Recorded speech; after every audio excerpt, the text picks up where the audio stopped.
a steamy workplace romance. When desire and duty collide in the ER, one paramedic becomes the obsession of an entire hospital. Jake Matthews didn't expect his first day at Metropolitan General to turn him into the most desired man in the emergency department. As the newest paramedic on the ambulance crew, all he wanted was to save lives and build a solid career. What he got instead was the undivided and increasingly inappropriate attention of nearly every nurse on the floor. From the sultry head nurse who schedules private orientations in supply closets, to the married surgical nurse who leaves her wedding ring in her locker, to the innocent-looking pediatric nurse with a hidden wild side, they all want him, and they're willing to compete for him. As professional boundaries blur and jealousy ignites, Jake finds himself caught in a web of seduction, rivalry, and escalating tension. The nurses maintain their pristine professionalism in public, but behind closed doors, their desires rage out of control. Who will win his heart? Who will cross the line first? And can Jake navigate this minefield of attraction without losing his job or his mind? Hospital Heat is a scorching workplace romance filled with slow burn tension, competitive seduction, and the kind of forbidden desire that makes your pulse race. Perfect for fans of steamy romance with complex characters, workplace drama, and enough chemistry to set off every fire alarm in the hospital. Content. Warning. This book contains mature themes, sexual tension, and adult situations appropriate for readers 18+. Prologue. The first glance. The moment that would change everything started with automatic doors and antiseptic. The automatic doors of Metropolitan General Hospital's emergency department whooshed open at 6:47 a.m., and Jake Matthews stepped through them for the first time as an employee rather than a visitor. The familiar smell of antiseptic and coffee hit him immediately, a scent combination he'd grown to associate with purpose, with meaning, with the reason he'd spent 2 years training for this moment. At 28, Jake had finally landed his dream position, paramedic for Metro General's elite ambulance crew. After years of working at smaller hospitals in neighbouring counties, he'd fought hard for this opportunity. Metro General wasn't just any hospital, it was the hospital. Level 1 trauma centre, the place where the most critical cases came, where the best medical professionals worked, where careers were made. He adjusted the collar of his crisp new uniform, the navy blue fabric still stiff with newness. His reflection caught in the glass doors as they closed behind him. 6'2", broad-shouldered from years of lifting gurneys and patients, with dark hair that never quite stayed in place, no matter how much product he used, and green eyes that his ex-girlfriend had once called unfairly distracting. He'd grown a bit of stubble over the weekend, nothing unprofessional, just enough to define his jaw. First impressions mattered. The ER waiting room was already half full despite the early hour. A mother cradled a feverish toddler. An elderly man held an ice pack to his wrist. A college-aged kid slumped in a chair, looking decidedly green. Jake nodded politely as he passed, making his way toward the staff entrance where he'd been instructed to report. He didn't notice the nurse at the triage desk freeze mid-sentence, her eyes tracking his movement across the room. He didn't see the registration clerk elbow her co-worker and whisper something behind her hand. He definitely didn't catch the way 3 nurses emerging from the staff corridor stopped talking simultaneously, their conversation dying as their gazes locked onto him. Jake was focused on finding the EMS supervisor's office, consulting the map on his phone, too nervous about making a good impression to pay attention to anything else. "Can I help you?" The voice came from his left, low, smooth, with an undertone that made it sound like an invitation rather than a question. Jake turned to find a woman in royal blue scrubs, leaning against the corridor wall, her arms crossed in a way that emphasized rather than concealed her curves. She was stunning, late 20s, with honey blonde hair pulled back in a ponytail that somehow looked both professional and deliberately casual, high cheekbones, full lips painted a subtle rose, and dark eyes that were currently conducting a very thorough assessment of him. Her name tag read, Elena Morrison, RN, Head Nurse, Emergency Department. "I'm looking for Supervisor Chen's office," Jake said, offering what he hoped was a confident smile. "First day, new paramedic on the ambulance crew." Something flickered in Elena's eyes, interest, calculation, something else he couldn't quite name. Her lips curved into a smile that was probably meant to be welcoming but felt distinctly predatory. "Welcome to Metro General," she said, pushing off the wall and moving closer, too close. He could smell her perfume now, something expensive and intoxicating. "I'm Elena. I essentially run the ER floor." She extended her hand. Jake shook it. Her grip was firm, confident, and she held on just a fraction of a second longer than necessary, her thumb brushing across his knuckles in a way that couldn't be accidental. "Jake Matthews," he replied, gently extracting his hand. "Jake." She said his name like she was tasting it. "Chen's office is down that corridor, 3rd door on the left. But you're early. He won't be in for another 15 minutes. Why don't I give you a quick tour? Show you where everything is, the supply rooms, the break areas, the on-call rooms." She emphasized the last word slightly, her eyes never leaving his. Before Jake could respond, another voice cut through the tension. "Elena, patient in bay 3 needs..." "Oh." A second nurse had appeared, emerging from one of the exam rooms. She was a contrast to Elena in almost every way. Where Elena was tall and blonde, this woman was petite with auburn hair twisted into a professional bun. Her scrubs a soft pink that somehow made her pale skin glow. Her name tag identified her as Sarah Chen, RN, Pediatrics. But it was her face that caught Jake's attention, specifically the way her eyes widened when she saw him, the way her lips parted slightly, the way a faint blush crept up her neck despite her obvious attempt at maintaining professionalism. Sorry, I didn't realize you were with someone," Sarah stammered, but her gaze kept sliding back to Jake. "You must be new. I'm Sarah." "Jake," he said, "starting today on the ambulance crew."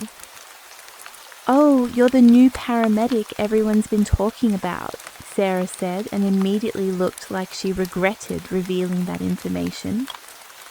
"I mean, we heard someone new was joining the EMS team. It's nice to meet you." "Everyone?" Jake asked, genuinely curious. Elena shot Sarah a look that could have frozen lava, but her smile remained perfectly in place when she turned back to Jake. "We're a tight-knit team here. Word spreads, especially when we're getting someone with your qualifications." She'd clearly done her homework. Trauma certification, advanced cardiac life support. 2 commendations from your previous hospital. You looked up my file? Jake asked, surprised. I like to know who I'll be working with, Elena said smoothly. We'll be seeing a lot of each other. Every emergency you bring in, I'll be here to receive it. We'll need to coordinate closely. The way she said closely suggested coordination of a very different kind. Sarah cleared her throat.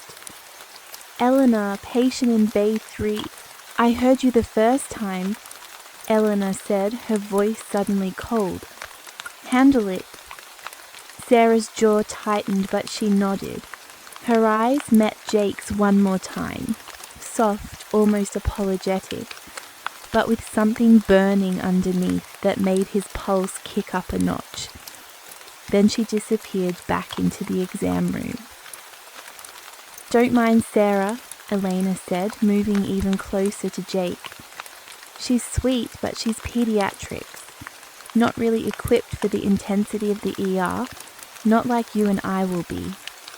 She placed her hand on his arm, her fingers warm through his sleeve. Let me show you around before Chen gets in. Trust me, it'll be educational. Warning bells were going off in Jake's head. This was his first day. This woman was clearly in a position of authority, and she was coming onto him with all the subtlety of a freight train. Every professional instinct told him to politely decline, to maintain boundaries, to start his new job on the right foot. But there was something electric in the air, something in the way Elena looked at him that made his skin feel too tight, something in the memory of Sarah's blush that made him wonder what the hell he'd just walked into. Actually, a new voice interrupted. I think I can take it from here, Elena. A third woman had materialized, and this one was different from the others in a way Jake couldn't quite articulate. She was in surgical scrubs, the forest green ones that marked her as OR staff.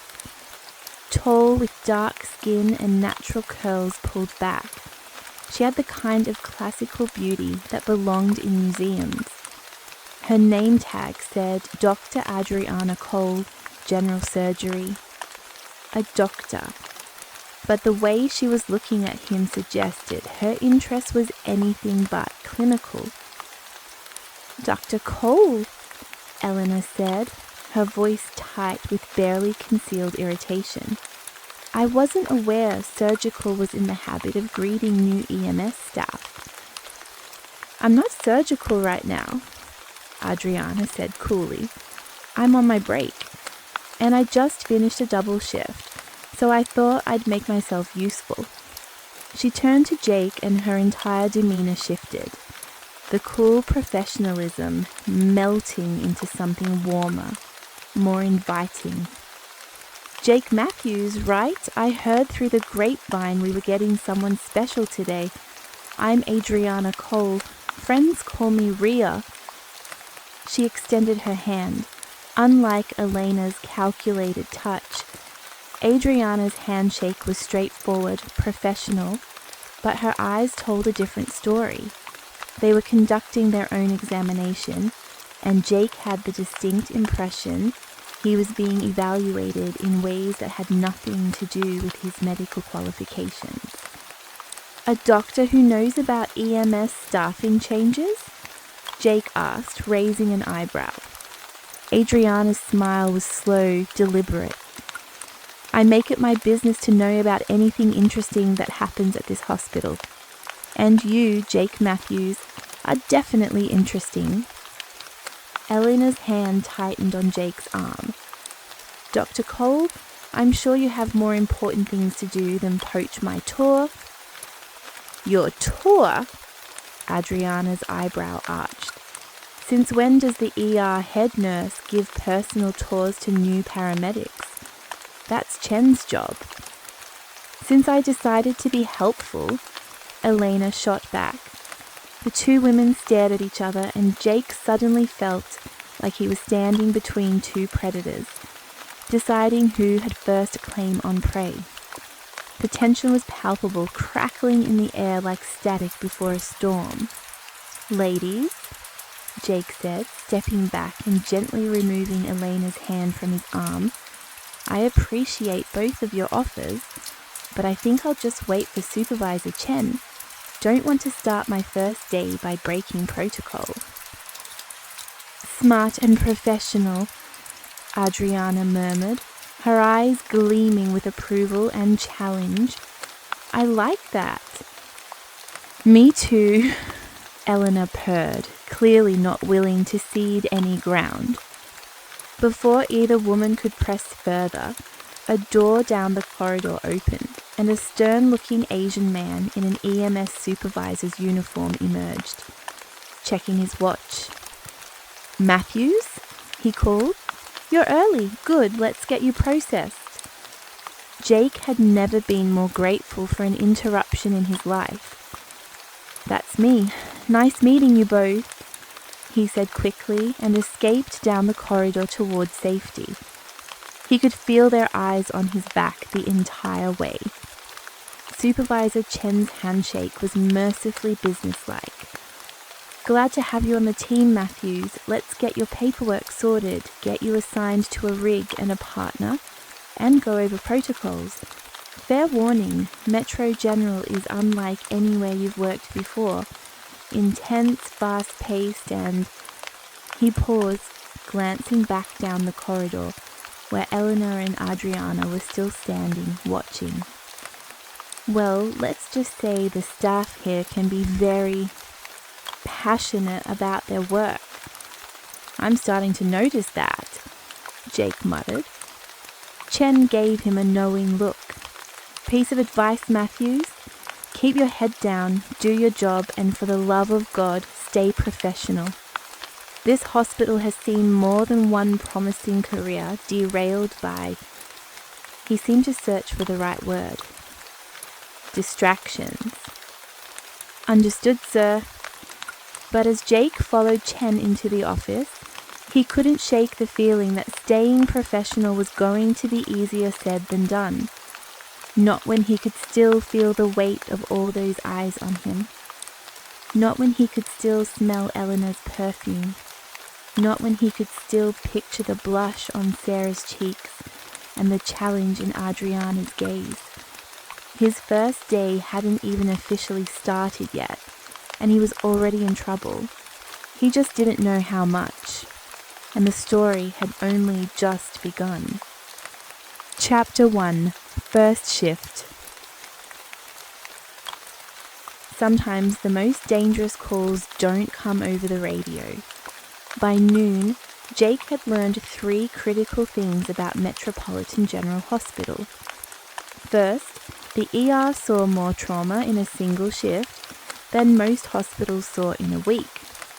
Gunshot wounds, car accidents, construction site disasters, drug overdoses, they came in waves one after another, and the staff moved with a practiced efficiency that bordered on choreography. Second, his partner, Marcus Thompson, was a 15-year veteran with a dry sense of humour, unshakable calm, and a sixth sense for when a call was about to go sideways. Third, every single female staff member he'd encountered so far had found some reason to accidentally run into him, brush past him, or strike up conversation that lasted just a bit too long. It was starting to get weird. "You seeing this?" Marcus asked as they wheeled their latest patient, stable MVA with minor injuries, through the ambulance bay doors. "Because if you're not seeing this, I'm gonna need to get my eyes checked." "Seeing what?" Jake asked, though he knew exactly what Marcus meant. "Bro." Marcus jerked his head toward the nurses' station, where no fewer than 4 nurses had suddenly materialized, all of them facing their direction, all of them ostensibly busy with paperwork but clearly watching. That you've been here 6 hours and you've got more female attention than a boy band at a mall. Jake kept his expression neutral as they wheeled the gurney toward an empty bay. They're just being friendly. New guy on the crew. They want to make sure I know where everything is. Uh-huh. And does where everything is include Elena Morrison's hand on your ass when you were reaching for the trauma bag? She was helping me find the supplies. Her hand was on your ass, Jake. I saw it. The whole damn ER saw it. Marcus shook his head, but he was grinning. Not judging, man. Just saying. You might want to figure out how you're going to handle this before it gets out of hand. There's nothing to handle, Jake insisted. I'm here to do a job, not to... Jake! Both men turned to find Sarah Chen hurrying toward them, her pink scrubs a bright spot in the industrial grey of the corridor. Her face was flushed, though whether from exertion or something else, Jake couldn't tell. Sarah, he greeted her, what's up? I heard you brought in the MVA from the I-95 pileup. She was slightly breathless. I wanted to make sure you were okay. I heard it was pretty bad out there. We're fine, Jake assured her. Patient stable, minor injuries. Marcus and I had it under control. Oh, good, that's really good. She twisted her hands together, then seemed to realize what she was doing and stopped. I also wanted to apologize for earlier, for Elena. She can be intense, especially with new people. No need to apologize, Jake said. She was just being welcoming. Something flashed across Sarah's face. Hurt, maybe, or frustration. Right, welcoming. She glanced down the corridor, then lowered her voice. Look, I know I'm probably overstepping, but be careful around Elena. She likes to collect things, people, and she doesn't like to share. Before Jake could respond to that cryptic warning, Marcus cleared his throat. We gotta clear this rig, man. Dispatch is already pinging us for the next call. Right, sorry. Sarah backed up a step, then another. I should get back to pediatrics anyway. But if you need anything, if you need help navigating the hospital politics, or just want someone to talk to who isn't going to, I'm usually in the East Wing, pediatric unit. She was rambling now, her cheeks getting progressively pinker. Not that you need to talk to me, or that you can't handle yourself. I just meant... Sarah! Jake gave her a genuine smile, the first one he'd given anyone all day that wasn't professionally obligatory. Thank you, I appreciate it, really. Her answering smile was radiant, transforming her face from pretty to genuinely beautiful. Okay, good, I'll see you around then. She practically fled down the corridor. Marcus watched her go, then turned to Jake with an expression of profound amusement. So, you've got the Ice Queen head nurse marking her territory, the hot surgeon eye-fucking you in the hallway, and now the sweet pediatric nurse getting all flustered. Bro, you've been here less than a shift, and you've already got a whole damn harem forming. It's not like that, Jake protested. Whatever you say, man. Marcus clapped him on the shoulder. But I've been doing this job a long time, and I ain't never seen the nursing staff this active on a Monday. Something about you's got them all worked up. Might want to figure out what it is before it becomes a problem. Jake wanted to argue, to insist that Marcus was exaggerating, that it was all just friendly workplace interaction, but he couldn't deny what he'd witnessed.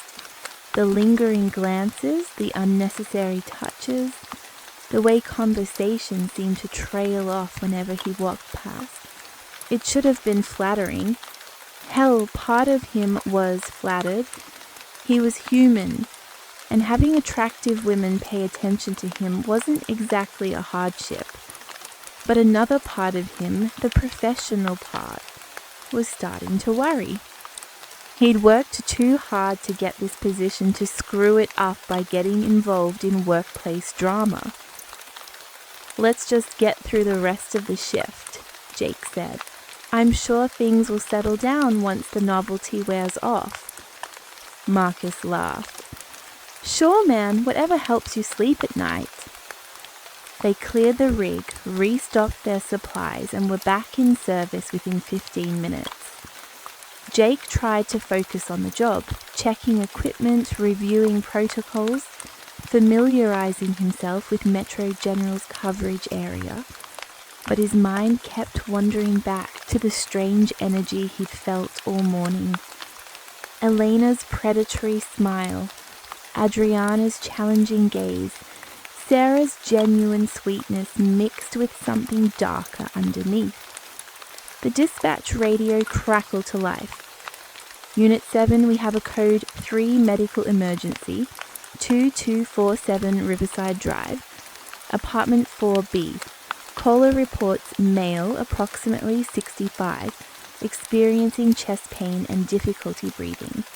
Fire and PD are en route."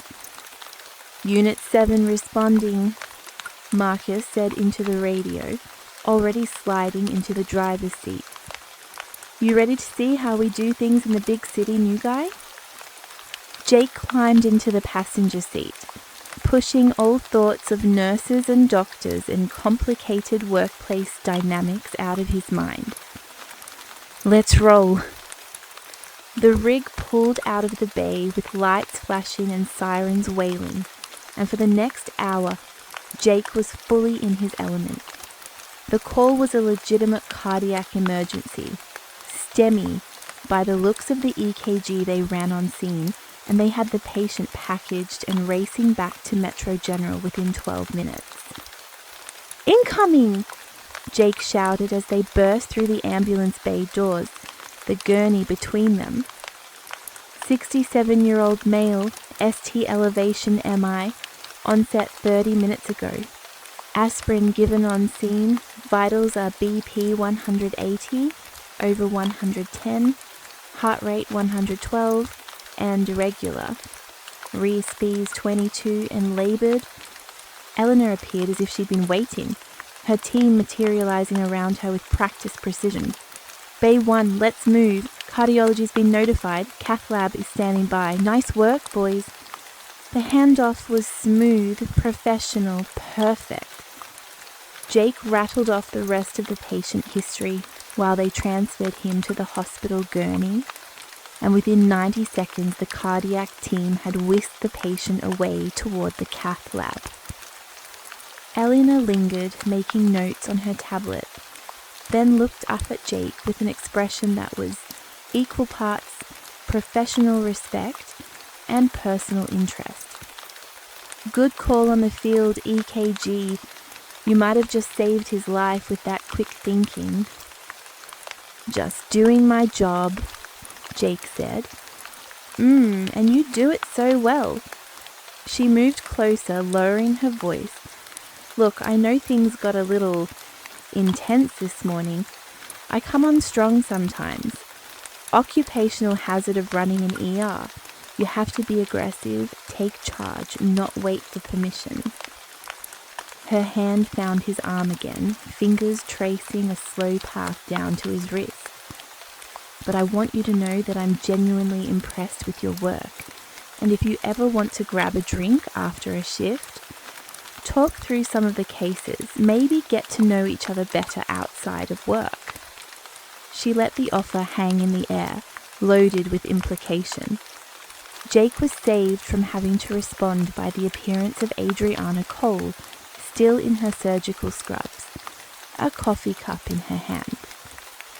"Elena," Adriana said coolly, "don't you have an ER to run?"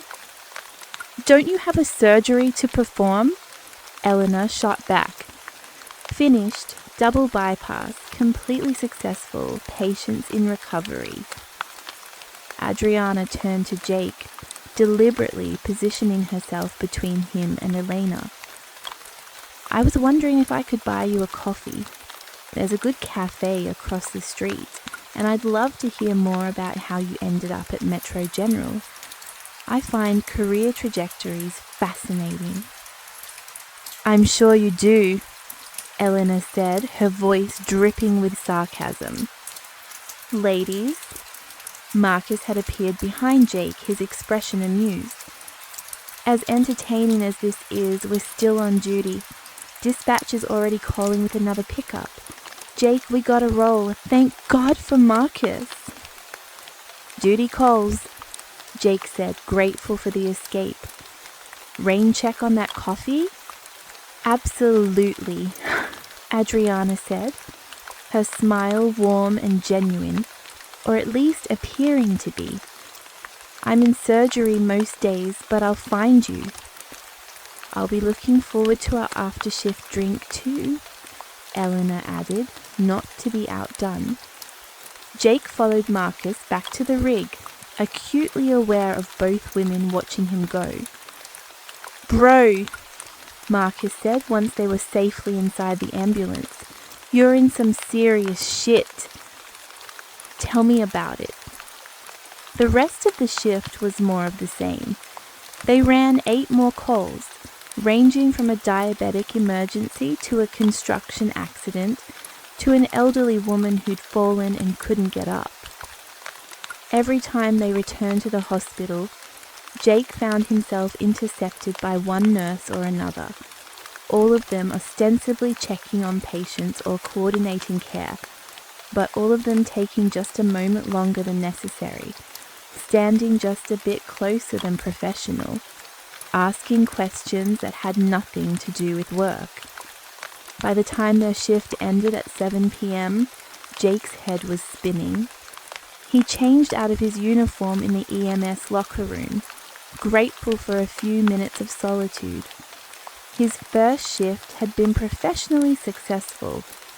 He'd handled every call with confidence, worked well with Marcus, and already felt like he was getting a handle on Metro General's protocols and procedures. By those metrics, the day had been a complete success. So why did he feel like he'd just stepped into a minefield? His phone buzzed, a text from an unknown number. Hey, it's Sarah. I got your number from the staff directory. Hope that's okay. Just wanted to say you did great today. Welcome to the team, (parenthesis). Before he could respond, another text came through, different number. Jake, it's Elena. Loved working with you today. You've got serious potential. Let me know when you want that drink. I'm free tonight if you are. Jesus. Then a third text. Adriana Cole here. I pulled a few strings and got us a table at Martello's for tomorrow night, 8 p.m. Don't worry about the dress code. Come as you are. Looking forward to getting to know you better. Jake stared at his phone, his thumb hovering over the keyboard, unsure how to respond to any of this. Still here? Marcus poked his head into the locker room. Thought you'd be long gone by now. Just finishing up, Jake said, shoving his phone in his pocket. Marcus studied him for a long moment. You want some actual advice? From someone who's been around this hospital long enough to see this kind of thing play out? Yeah, actually I do. Marcus sat down on the bench across from him. Metro General is a pressure cooker. High stress, high stakes, lots of young, attractive people working in close quarters under intense conditions. Hookups happen, hell, relationships happen. I've seen plenty of them work out, and I've seen plenty of them crash and burn spectacularly. He leaned forward, his expression serious. But here's the thing, you don't want to be the guy that the whole hospital is gossiping about. You don't want to be the reason a bunch of nurses are fighting with each other. and you definitely don't want to get on Elena Morrison's bad side. What's her deal anyway? Eleanor's complicated, brilliant nurse, runs the ER like a well-oiled machine, but she's also, Marcus searched for words, possessive, competitive. When she wants something or someone, she goes after it with everything she's got. And she doesn't like losing. I'm not a prize to be won, Jake said. Try telling her that. Marcus stood up. Look, I'm not saying don't have a personal life. I'm not saying stay celibate and boring. I'm just saying be careful. Be smart. Don't let your dick make decisions your brain's gonna regret. It was solid advice. Jake knew it was solid advice.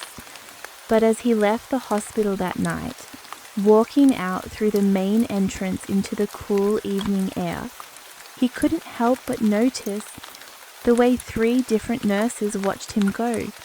Couldn't help but remember the weight of all that attention. Couldn't help but wonder what the hell he was going to do about it. His phone buzzed again. Another unknown number, another text. Hi Jake, this is Madison from OR. We met briefly in the hallway today. I was the one in the purple scrubs. Anyway, a bunch of us are getting together at O'Malley's on Friday night. Just a casual thing with hospital staff. You should come. Would love to see you there. Jake closed his eyes and took a deep breath. It was going to be a very long year at Metropolitan General. The tension was building. The competition was heating up. And Jake was caught right in the middle. Chapter 2. The competition heats up. When the hunter becomes the hunted, the game changes. Jake's second week at Metro General started with an ambush. He arrived at 6:45 a.m. for the day shift, walking through the ambulance bay entrance with a coffee in one hand and his gear bag in the other. The bay was quiet, the overnight crew having cleared out already, the morning team not yet fully assembled. He liked this time, the calm before the storm, when he could mentally prepare for whatever chaos the day would bring. The supply room door opened just as he passed it. Jake, perfect timing. Elena emerged looking immaculate despite the early hour. Her scrubs were perfectly pressed, her hair arranged in an elegant twist, her makeup subtle but effective. She was also holding a clipboard, which gave her an excuse for the encounter, always professional on the surface. Morning, Elena, Jake said, maintaining his pace toward the locker room. She fell into step beside him, close enough that he could smell her perfume. I've been meaning to catch you. I'm putting together the EMS Liaison Committee. It's a new initiative to improve communication between ambulance crews and ER staff. I thought you'd be perfect for it.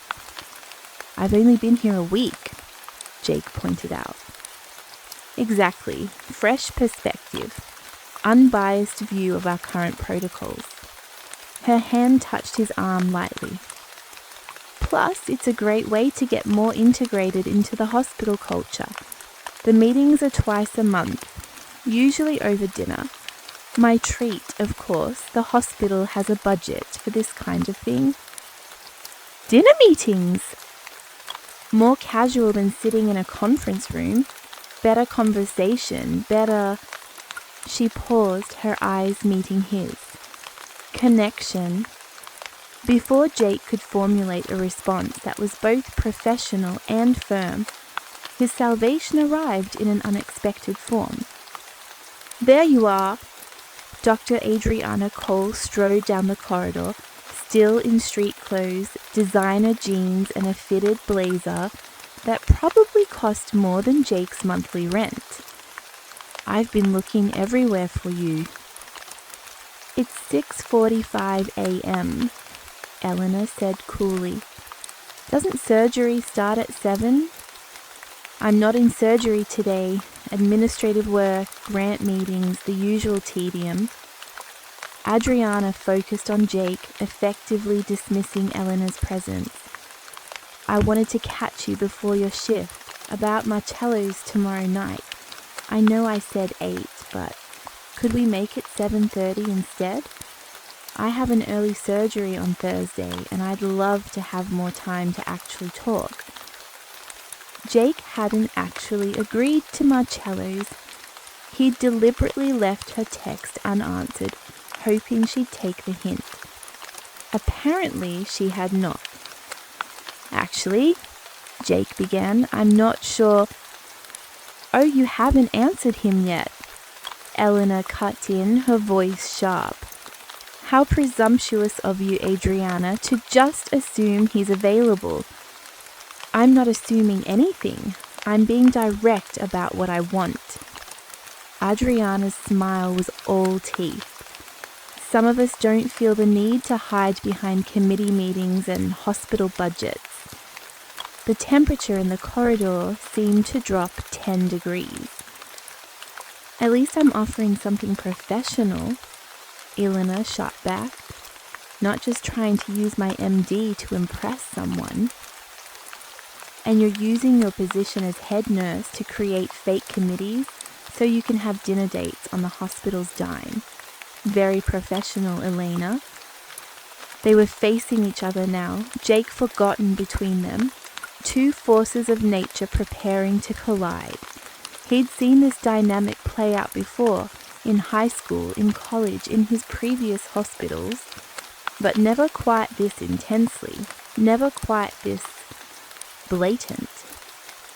"Ladies," he said, stepping back, "I appreciate both invitations, but I need to be honest.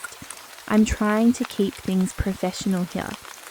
I'm new, I'm still learning the ropes, and I don't think it's appropriate for me to be going to dinners with staff when I'm supposed to be focused on my job." It was a good speech, reasonable, professional, clear. Neither woman looked particularly impressed. "Jake," Elena said, her voice softening into something almost hurt. "I'm not asking you on a date.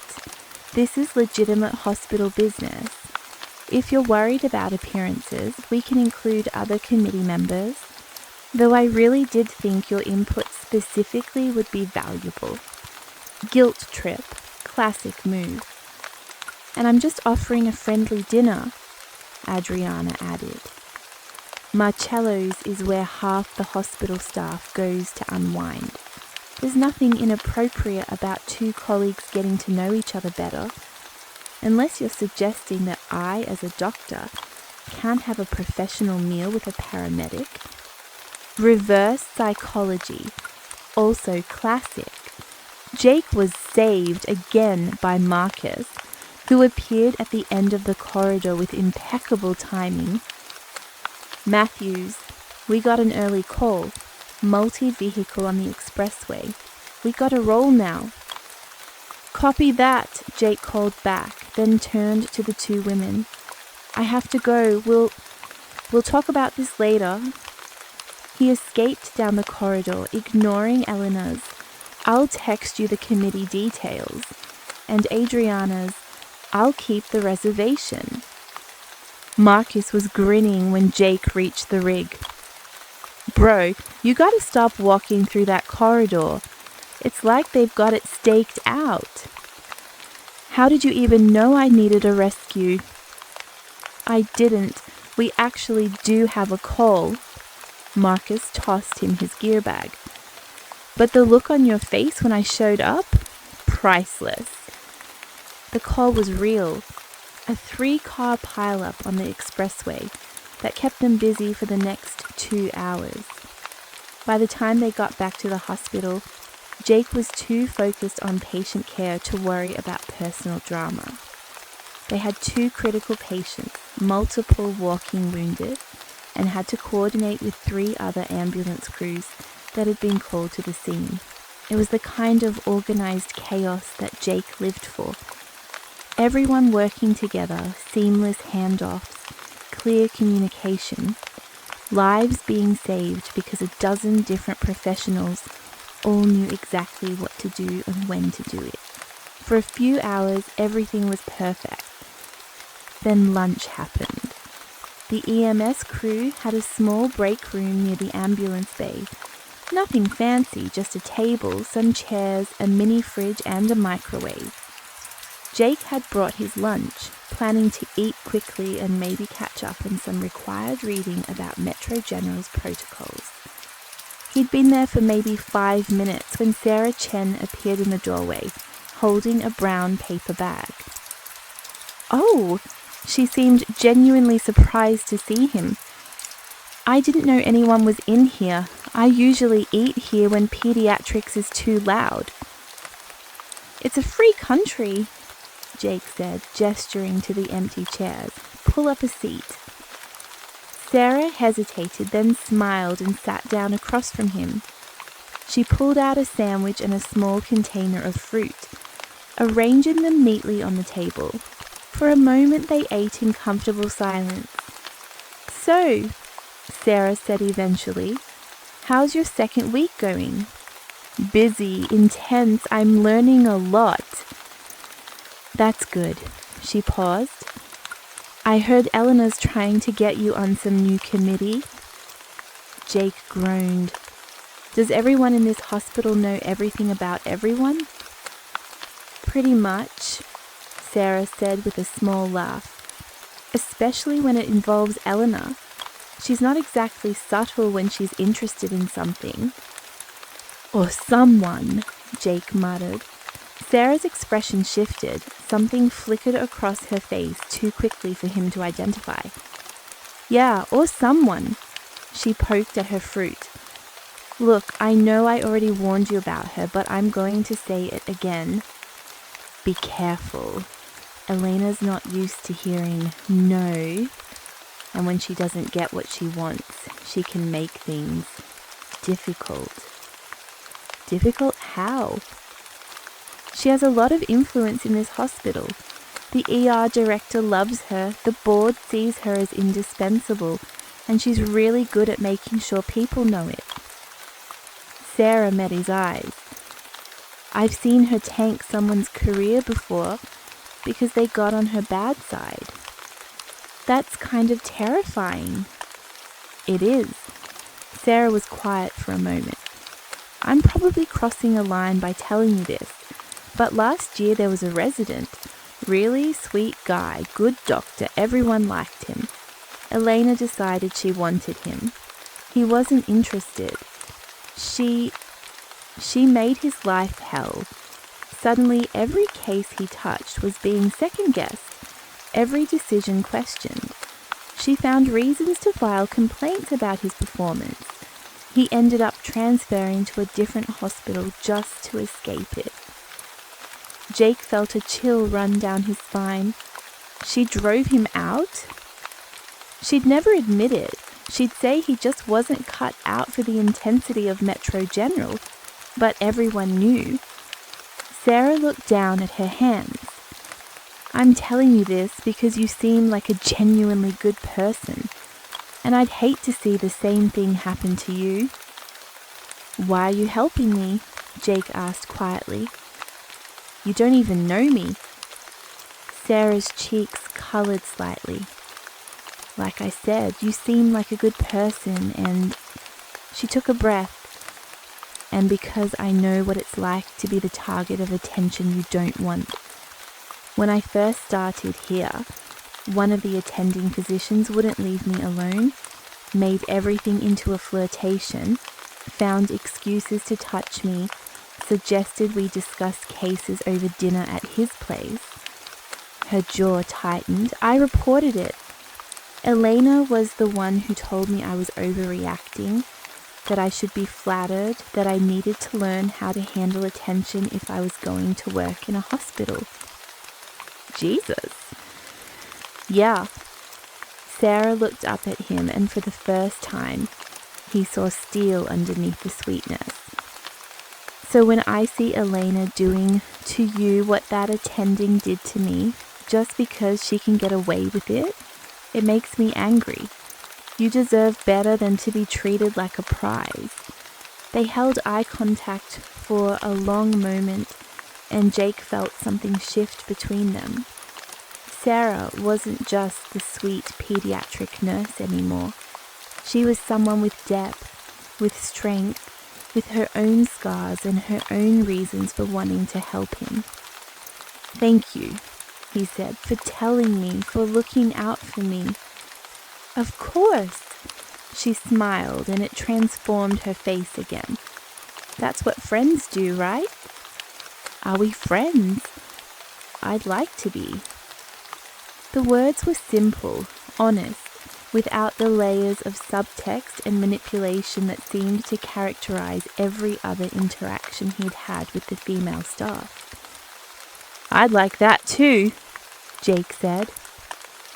Sarah's smile widened, and for a moment, the complicated mess of his situation seemed a little bit simpler. Then the door opened and Madison, the OR nurse who'd texted him about Friday night, stuck her head in. "Oh, Sarah, you're here," Madison said, though her eyes were locked on Jake. "I was looking for you, Jake. Did you get my text about Friday, O'Malley's? Please say you're coming. Everyone's so excited to meet you properly." "I'm not sure yet," Jake said. "Depends on the schedule." "We'll work around your schedule," Madison said quickly. She was young, probably mid-20s, with dark hair in a pixie cut and an eager energy that reminded Jake of a puppy. "Whatever works for you works for us. Just say you'll try to make it." "I'll try."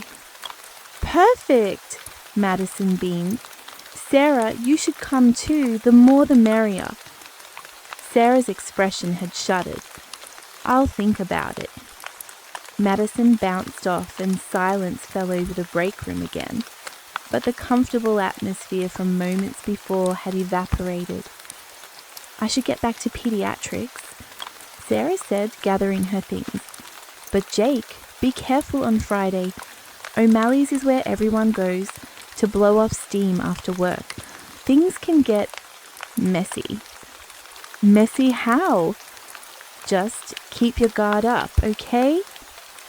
She left before he could press for details. Jake sat alone in the break room, his half-eaten lunch forgotten, and wondered what the hell he'd gotten himself into. The rest of the week unfolded in similar fashion. Every shift brought new interactions, new complications, new layers to the increasingly bizarre situation he found himself in. Elena kept pushing the committee idea, sending him detailed agendas and meeting schedules, always phrased professionally but with undertones that suggested something else entirely. Adriana kept the Marcello's reservation, texting him daily updates about the menu, the wine list, how much she was looking forward to finally having a real conversation with him. Madison and her OR friends stopped by the ambulance bay constantly, always with some excuse, needing to borrow equipment, asking questions about EMS protocols, just happening to be passing through during shift change. And through it all, Sarah remained a quiet presence, a smile in the hallway, a brief conversation in the break room, a text checking in to see how he was doing. She didn't push, didn't demand, didn't compete. She was just there, steady, real. Friday came faster than Jake expected.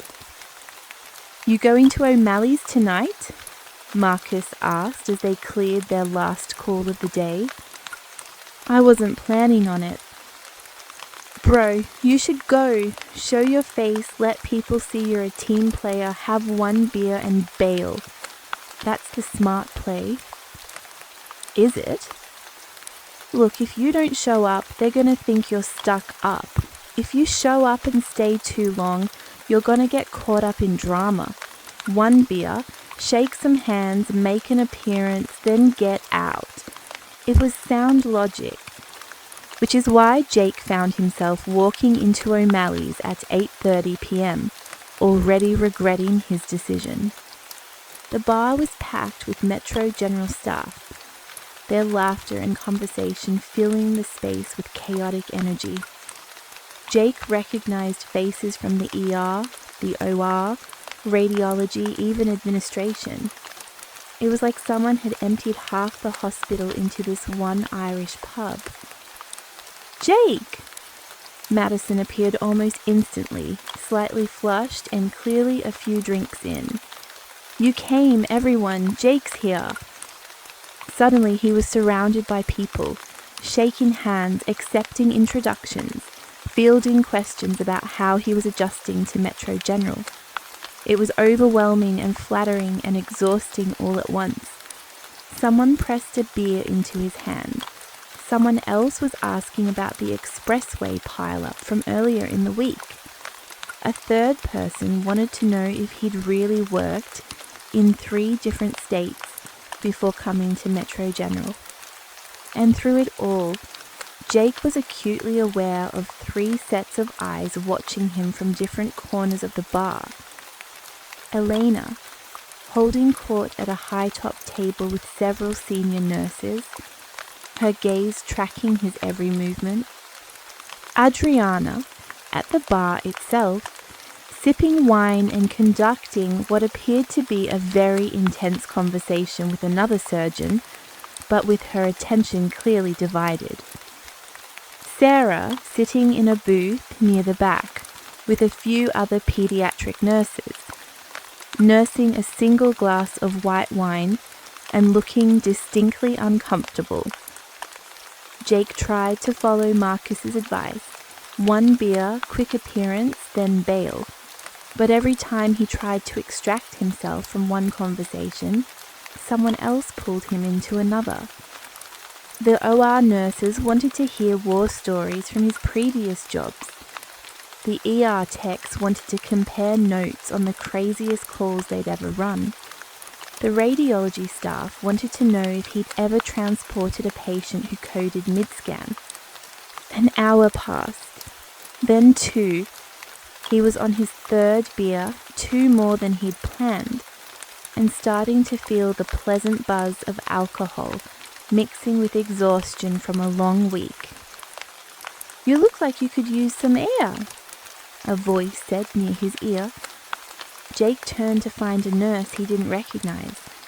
Late 20s, athletic build, red hair, green scrubs that marked her as oncology. Her name tag said Jessica Reeves, RN. "I'm Jessica," she said, confirming what he'd just read. "I work up in oncology, so we haven't crossed paths yet, but I've heard a lot about you." "All good things, I hope?" "Depends on your definition of good." She smiled, and it was the smile of someone who knew exactly what she was doing. "Come on, let's get you outside for a minute. It's suffocating in here." Before Jake could process what was happening, Jessica had linked her arm through his and was guiding him toward the back door of the bar. Warning bells were going off in his head, but the alcohol had dulled his reaction time, and besides, she was right. He did need air. They stepped out into a small courtyard behind the bar. Just a patch of concrete with a few tables and some string lights overhead. It was quieter out here, cooler, easier to breathe. "Better?"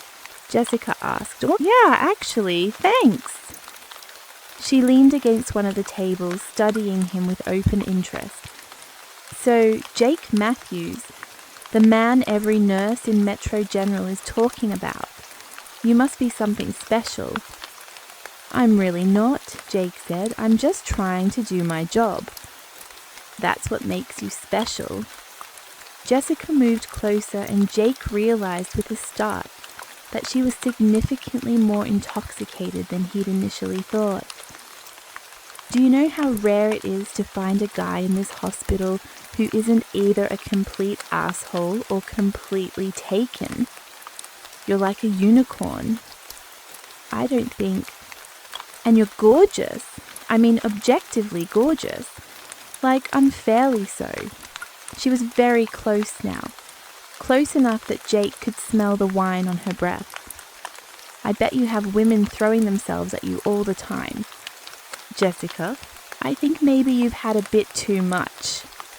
Oh, don't give me that. I know exactly what I'm doing. Her hand found his chest, fingers splayed across his uniform shirt. And I know what I want. Jake gently caught her wrist, removing her hand. I'm flattered, but this isn't appropriate. We work together and you're drunk. So? She laughed. Half the relationships in this hospital started with someone being drunk at O'Malley's. It's basically a tradition. Maybe, but I'm not interested in being part of that tradition. Jake stepped back, putting distance between them. You seem nice, Jessica, but I'm going to head back inside now. For a moment her expression hardened, hurt pride mixed with alcohol-fueled anger. But then she shrugged. You're lost, but fair warning, not everyone's going to be as gracious about rejection as I am. She stumbled back inside, leaving Jake alone in the courtyard. He took a deep breath, then another, trying to clear his head. This was getting out of control. He'd been at Metro General for 2 weeks, and he was already dodging drunk nurses in bar courtyards, fielding daily texts from multiple women, and apparently becoming the subject of hospital-wide gossip. Marcus was right. He needed to get out of here. Jake went back inside, intending to grab his jacket and leave, but as soon as he stepped through the door, he found his path blocked by Elena. Saw you outside with Jessica, she said, her voice carefully neutral. Making friends? She wanted some air, so did I. Elena's eyes were sharp despite the 2 glasses of wine she'd clearly consumed. Jessica's a sweet girl, a bit eager, but sweet. She's drunk. Most people here are drunk, Jake. It's Friday night. Elena moved closer, lowering her voice. But you're not, are you? You've been nursing the same beer for the past hour. Staying in control, staying professional. I noticed. I should get going, Jake said. Early shift tomorrow. Stay. Her hand found his arm, grip firm. Just for a little while longer. I barely got to talk to you tonight. Elena. 5 minutes, just you and me having an actual conversation. Is that so much to ask? The reasonable thing would have been to say yes, it was too much, and leave. But Jake was tired and buzzed, and Elena was looking at him with an intensity that made it hard to think straight. 5 minutes, he heard himself say. Elena's smile was triumphant. She led him to a quieter corner of the bar, to a small booth that was miraculously empty. They slid in across from each other, and for a moment neither spoke. You've been avoiding me, Elena said finally. I've been busy. Bullshit, you've been actively avoiding me. Don't think I haven't noticed. She leaned forward, elbows on the table. Why? Jake decided honesty might be his best option. Because I think you want something from me that I'm not prepared to give. And what do you think I want? I'm not stupid, Elena. The committee meetings, the texts, the way you look at me, you're interested. Romantically, or at least physically. And I'm trying to keep things professional. Why? The directness of the question threw him. Because we work together. Because you're in a position of authority in the ER and I'm new. Because getting involved would be complicated and messy and potentially career-ending for one or both of us. Elena was quiet for a long moment, studying him. When she spoke again, her voice was softer. almost vulnerable. What if I told you it doesn't have to be complicated? It's always complicated. Not if we're both adults about it. Not if we both know what we want and are honest about it. Her foot found his under the table, a light touch that sent electricity up his leg. I'm not asking you to marry me, Jake. I'm not asking for a relationship. I'm asking if you'd be interested in exploring the chemistry between us. No strings, no drama. Just two people who are attracted to each other, acting on that attraction. It was a compelling offer. Jake couldn't deny the attraction. Elena was gorgeous, intelligent, confident. And the idea of something uncomplicated, something purely physical, was tempting after 2 weeks of navigating increasingly complex interpersonal dynamics. But even through the alcohol haze, warning bells were ringing. I don't think you do uncomplicated, Elena, Jake said quietly. Her expression flickered, surprise, then something darker. You don't even know me. Maybe not, but I know enough to know that getting involved with you would be a mistake.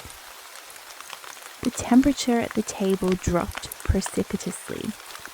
Elena leaned back, her face hardening into a mask of professional distance. I see. Her voice was ice. Well, thank you for being honest at least. Elena? No, it's fine, really. She slid out of the booth, her movements controlled and precise despite the wine. I appreciate you not leading me on. That's more courtesy than most men show. But the look in her eyes suggested that she didn't appreciate it at all. In fact, she looked like someone who'd just been dealt an unexpected and unforgivable insult. Jake watched her walk away, weaving through the crowd toward the exit, and felt a sense of impending doom settle in his stomach. He'd just rejected Eleanor Morrison. Based on what Sarah had told him about the resident, who'd done the same thing, he'd probably just made a very powerful enemy. That looked intense. Jake turned to find Sarah sliding into the booth Eleanor had just vacated. She looked worried. I think I just screwed up, Jake said. Maybe, or maybe you just dodged a bullet. Sarah reached across the table, her hand covering his. The touch was warm, grounding, and for a moment, Jake felt some of the tension leave his shoulders. Either way, you should probably get out of here before anyone else corners you. Good advice. Come on, I'll walk you to your car. They left O'Malley's together, stepping out into the cool night air.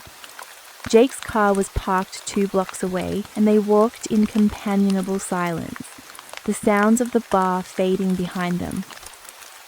Thank you, Jake said when they reached his car, for checking on me, for the warning about Elena, for just being decent. Sarah smiled. You make it sound like decency is rare. At Metro General, it's starting to feel that way. Yeah, her smile faded. It can be like that sometimes, but there are good people here too. You just have to find them. I think I might have found one. Sarah's cheeks colored, visible even in the dim streetlight. Drive safe, Jake. You too. He watched her walk back toward her own car, parked in the opposite direction, and felt something shift inside him. Sarah Chen was becoming important to him in a way he hadn't anticipated. Not as a potential romantic interest, not yet anyway, but as something more rare and valuable, a genuine ally in a place where everyone else seemed to have an agenda. Jake drove home through the quiet city streets, his mind racing despite his exhaustion. 2 weeks at Metropolitan General Hospital. 2 weeks of navigating advances, dodging propositions and trying to maintain professional boundaries in an environment where those boundaries seemed to be made of tissue paper. And he just made an enemy of the most powerful nurse in the ER. What could possibly go wrong? Everything was about to change, and Jake had no idea just how dangerous the game had become. Chapter 3: Consequences. Every choice has a price. Jake was about to learn his. Monday morning started with a memo. Jake found it in his locker when he arrived for his shift. A printed notice on official hospital letterhead, signed by Elena Morrison in her capacity as ER head nurse. Reminder: all EMS personnel are required to complete a thorough decontamination protocol after each call, regardless of apparent exposure risk.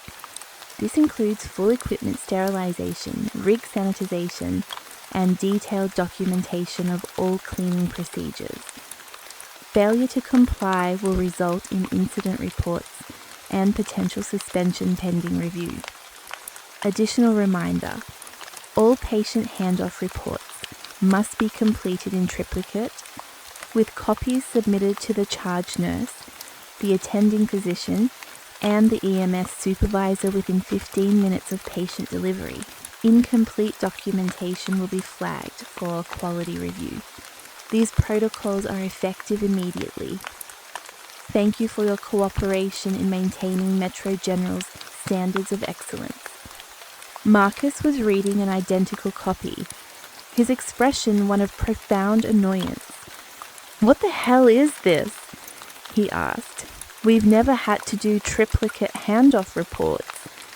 And the decon protocol she's describing would add 30 minutes to every call." Jake felt a cold weight settle in his stomach. "It's my fault." "What?" "I turned Elena down on Friday at O'Malley's and she's pissed." Marcus's eyes widened. "Oh bro, you didn't." "I did. She made it very clear what she wanted and I said no." "Shit." Marcus sat down heavily on the locker room bench. Okay, we can deal with this. We'll just follow the protocols to the letter, document everything, and these protocols are designed to be impossible to follow, Jake said, reading through the memo again. "Look at this. Within 15 minutes of patient delivery. When we've got a critical patient, we're with them for at least 20 minutes doing handoff. By the time we clear the room, we'd have maybe 5 minutes to complete triplicate paperwork. It's a setup. So she's trying to force you into filing incomplete reports, which she can then use to write you up." Marcus's jaw tightened. "That's cold." "That's exactly what she did to the resident last year, the one Sarah told me about." "Sarah Chen, pediatrics?" Jake nodded. "She warned me this would happen." Marcus was quiet for a long moment. "Then you need to go to Chen, Supervisor Chen, file a complaint." "And say what? That the head nurse is enforcing protocols that are technically within her authority? That I think she's doing it because I rejected her sexual advances, but I have no proof and it'll be my word against hers?" Jake shook his head. "I'd look like a paranoid newbie who can't handle normal hospital procedures." "So what are you going to do?" "I'm going to follow every single protocol perfectly, document everything, be so squeaky clean that she can't find anything to write me up for." "Bro, that's going to be exhausting." "Yeah, it is." The shift that followed was a preview of Jake's new reality. They ran their first call at 8:15 a.m., a simple diabetic emergency, easily managed. But when they returned to the hospital, Jake spent 25 minutes completing the triplicate handoff report, rushing through the paperwork to make the 15-minute deadline, only to have Elena herself appear to inform him that his documentation was incomplete because he'd failed to note the exact time the patient's IV was started.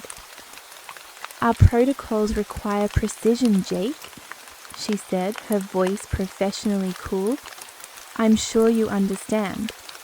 She filed an incident report. The second call was a motor vehicle accident. 2 patients, 1 critical, 1 stable. Jake and Marcus worked flawlessly together, managing both patients, coordinating with the trauma team, executing a perfect handoff. Jake's documentation was immaculate, times noted to the minute, every intervention recorded, every vital sign logged. Elena found a different problem. He'd used the wrong form. Apparently, MVAS required a specialized trauma intake form in addition to the standard handoff report. This was news to Jake and apparently also news to Marcus, who'd been working at Metro General for 15 years. Another incident report filed. By lunch, Jake had 3 documented deficiencies in his file, despite performing his actual job perfectly. He was eating alone in the EMS break room, or trying to, though his appetite had vanished, when Sarah appeared in the doorway. "I heard," she said quietly, "about the memo, about the incident reports." "News travels fast. It's a hospital. Everything travels fast." She sat down across from him, her expression sympathetic. "I'm sorry, Jake. I warned you this would happen, but I was hoping I was wrong." "You weren't." "Are you going to fight it?" "I don't know how. She's technically within her rights to enforce any protocol she wants. And I can't prove that she's doing it because I rejected her." Sarah was quiet for a moment. Then, "What if you weren't alone?" "What do you mean?" "What if someone else witnessed her making inappropriate advances? Someone who could corroborate your version of events?" Jake looked up sharply. "Were you there? On Friday?" "No, but I know someone who was. Someone who saw Elena corner you, saw the whole conversation." Sarah pulled out her phone, sent a quick text. "Madison, the OR nurse. She was at O'Malley's, and she's been asking me questions about what happened with you and Elena." "Why would Madison help me?" "Because she's a good person, and because she thinks what Elena's doing is wrong." Sarah's phone buzzed. She checked it, then showed Jake the screen. "She wants to talk to you after your shift. Are you interested?" Jake should have said no, should have refused to involve anyone else in this mess. But he was drowning and Sarah was offering him a lifeline. "Yeah," he said, "I'm interested." The rest of the shift continued in the same vein, every handoff scrutinized, every piece of documentation examined for flaws. Every interaction with Elena was professionally hostile, her icy courtesy more cutting than overt anger would have been. But Jake also started noticing something else. He wasn't the only target of Elena's displeasure. Sarah passed him in the hallway at one point, offering a small, supportive smile. Elena saw the exchange and immediately called Sarah over, allegedly to discuss a pediatric consult, but really, Jake suspected, to send a message about where loyalty should lie. Adriana Cole appeared in the ER during a trauma case, her presence technically unnecessary given that it wasn't a surgical emergency. Elena's entire demeanor shifted when she saw the doctor, becoming even more rigid and cold. And when Madison stopped by the ambulance bay during a quiet moment to chat with Jake about Friday's plan to meet, Elena materialized within 30 seconds, finding some urgent matter that required Madison's immediate attention back in the OR. Jake was starting to realize that Elena's anger wasn't just directed at him. It was directed at anyone who showed him support, kindness, or interest. The Queen was defending her territory, and she was willing to wage war on multiple fronts to do it. He met Madison after his shift, in the hospital cafeteria over terrible coffee. She was younger than him, maybe 25, but there was a sharpness in her eyes that suggested she was nobody's fool. "Sarah said you might be able to help me," Jake said. "Maybe. Depends on what you need." Madison stirred sugar into her coffee. "I saw what went down on Friday between you and Elena. I wasn't trying to spy or anything. I just happened to be near that booth when things got intense." "How much did you hear?" "Enough to know that she offered you something you didn't want, and you turned her down politely. And I know Elena well enough to know that she doesn't handle rejection well." Madison met his eyes. "I also know that this morning she implemented a bunch of new protocols that are basically designed to make your life hell. So you understand what I'm up against." "Yeah, and I want to help, but you need to understand something first. If I go on record supporting you, Elena will make my life hell too. She has that much power." "Then don't," Jake said immediately. "I'm not asking you to put your career at risk for me." "I didn't say I wouldn't do it. I just said you need to understand the cost." Madison leaned forward. "Look, I've worked at Metro General for 3 years. I've seen Elena destroy people. I've seen her play political games that would make Machiavelli proud. And I'm tired of it.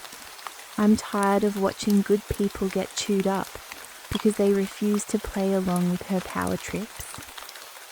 "What are you suggesting?" "I'm suggesting we build a case, a real case, with documentation and witnesses and a paper trail that even the administration can't ignore. You're not the first person Elena's targeted, and if we can find others who are willing to speak up," she paused, "we might be able to actually stop her." It was a tempting idea, but Jake had been in enough workplaces to know how these things usually ended. "They'll protect her," he said. "She's too valuable. The ER runs like clockwork because of her. The hospital won't want to lose that." "Maybe. Or maybe they'll care about not getting sued for harassment and hostile work environment." Madison's smile was grim. "Either way, you've got options. You don't have to just take this." Jake thought about it, really thought about it. Then his phone buzzed, a text from an unknown number. "This is Dr. Adriana Cole. I heard about the new protocols. I also heard about the incident reports. I want to help. Can we talk?" Before he could respond, another text came through, different number. "Jake, it's Supervisor Chen. Need to see you in my office first thing tomorrow morning. Don't worry, you're not in trouble, but we need to discuss some concerns that have been brought to my attention." Madison saw his expression change. "What?" "I think things are about to get even more complicated." He wasn't wrong. The next morning, Jake arrived 30 minutes early for his meeting with Supervisor Chen, his stomach churning with anxiety. He'd barely slept, running through possible scenarios, trying to prepare for whatever was coming. Chen's office was small but tidy, the walls covered with commendations and photos from his years in EMS. The supervisor himself was already there, along with 2 other people Jake didn't recognize. A middle-aged woman in a business suit and a younger man in hospital administration scrubs. "Matthews, come in." Chen said. "This is Linda Morrison from HR and James Park from Hospital Administration. Have a seat." Jake sat, his mind racing. HR and administration meant this was serious. "Let me start," Linda said, pulling out a folder, "by saying that you're not being disciplined, but we've received some concerning reports, and we need to address them." "The incident reports from Elena Morrison," Jake said. Linda's eyebrow rose. "You're aware of them?" "Kind of hard not to be when they're being filed against me multiple times a day." 3 reports in one shift is unusual, Chen acknowledged, which is part of why we're having this conversation. "But it's not the only reason," James added. He had his own folder, this one noticeably thicker. "We've also received information suggesting that the incident reports may be personally motivated rather than professionally justified." Jake's pulse quickened. "From who?" "We can't disclose that, but multiple sources have come forward expressing concern about Nurse Morrison's conduct toward you and suggesting that her enforcement of protocols may be retaliatory in nature." Multiple sources. Madison, certainly. But who else? "I want to be very clear about something," Linda said, her tone serious. "This hospital has a zero-tolerance policy for sexual harassment and retaliation.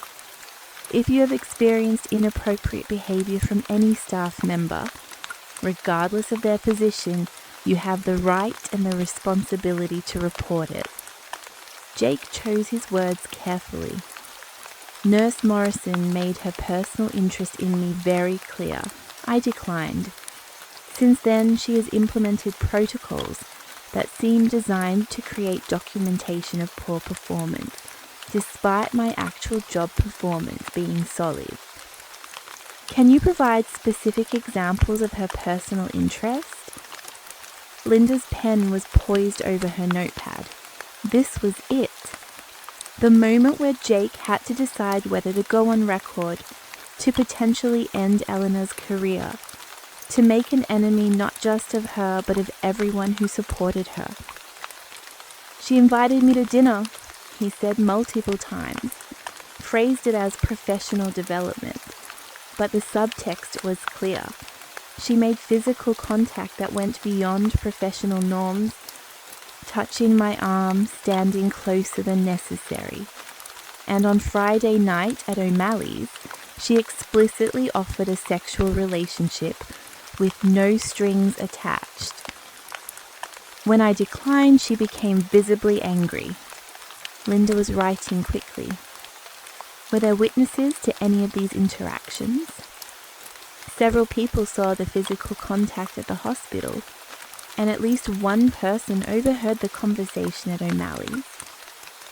"Would they be willing to provide statements?" "I believe so." James leaned forward. "Mr. Matthews, I want you to understand the gravity of what you're alleging. Elena Morrison is a highly respected, long-time employee of this hospital.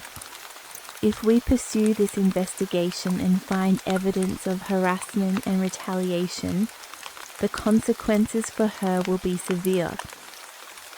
"I understand that."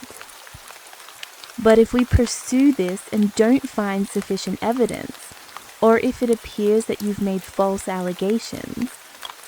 He let the implication hang in the air. "The allegations aren't false," Jake said firmly. "Everything I've told you is the truth." Linda closed her folder. "Then here's what's going to happen. We're going to conduct a formal investigation. We'll be interviewing witnesses, reviewing documentation, and examining the timeline of events. During this investigation, you will continue your normal duties, and Nurse Morrison will continue hers. However, we're going to assign a different charge nurse to handle your patient handoffs until this is resolved. And if she retaliates for this meeting..." Any further incident reports filed against you will be held in abeyance pending the outcome of the investigation, Chen said. We're also going to put a note in your file documenting this meeting so there's a record of when you came forward. That should provide some protection. It was better than nothing. But Jake still felt like he was standing on the edge of a cliff, the ground crumbling beneath his feet. The meeting wrapped up with instructions about confidentiality, contact information for the investigation team, and assurances that Jake would be protected from retaliation. He wanted to believe them, but when he left Chen's office and headed toward the locker room to start his shift, he found Elena waiting in the hallway. Their eyes met. Elena's expression was perfectly controlled, professionally neutral, but her eyes were cold as winter, and the smile that touched her lips had nothing to do with warmth or welcome. "Jake," she said pleasantly, "starting your shift?" "Yeah, have a good one. Stay safe out there." She paused. "These streets can be dangerous. You never know what might happen." It was a threat. Subtle, deniable, but absolutely a threat. Jake held her gaze. "I'll be fine. I'm pretty good at handling dangerous situations." "I'm sure you are." Elena's smile widened fractionally. "I'm sure you are." She walked past him, close enough that he could smell her perfume, and disappeared around the corner. Jake stood in the hallway for a long moment, his heart pounding. He'd just declared war on Elena Morrison, and he had a feeling the battle was only beginning. The stakes had never been higher, and the game was about to get deadly. Chapter 4: Allies and Power Plays. In war, you need allies, but can Jake trust the ones who offer their help? The next 2 weeks at Metropolitan General were like walking through a minefield, while everyone watched to see where you'd step. The HR investigation moved forward with bureaucratic slowness, interviewing witnesses, reviewing documentation, examining every interaction between Jake and Elena with forensic precision. During that time, Jake found himself in a strange limbo, technically still working normally, but hyper-aware of every move he made, every word he spoke, every person he interacted with. Elena, true to her word at the initial confrontation, made no overt moves against him. The incident reports stopped. The impossible protocols were quietly walked back. On the surface, everything was professional and appropriate. But underneath, the war continued in more subtle ways. Jake noticed how certain nurses who had been friendly before now gave him a wide berth, how conversations would stop when he entered a room, how Elena's allies, and she had many, suddenly found reasons to make his job just a little bit harder. Not enough to file a complaint about, but enough to make every shift exhausting. Marcus remained steadfastly in his corner, running interference when possible, and providing a much-needed voice of sanity. "This too shall pass, bro," he'd say. Either the investigation finds something and Elena gets disciplined, or it doesn't, and things eventually settle down. You just gotta weather the storm. But Jake was starting to wonder if the storm would ever actually end, or if he'd just have to learn to live in it permanently. The one bright spot was Sarah. She didn't make a big show of supporting him. That would have been too dangerous given Elena's reach. But she was there in quiet ways. A text in the morning wishing him a good shift.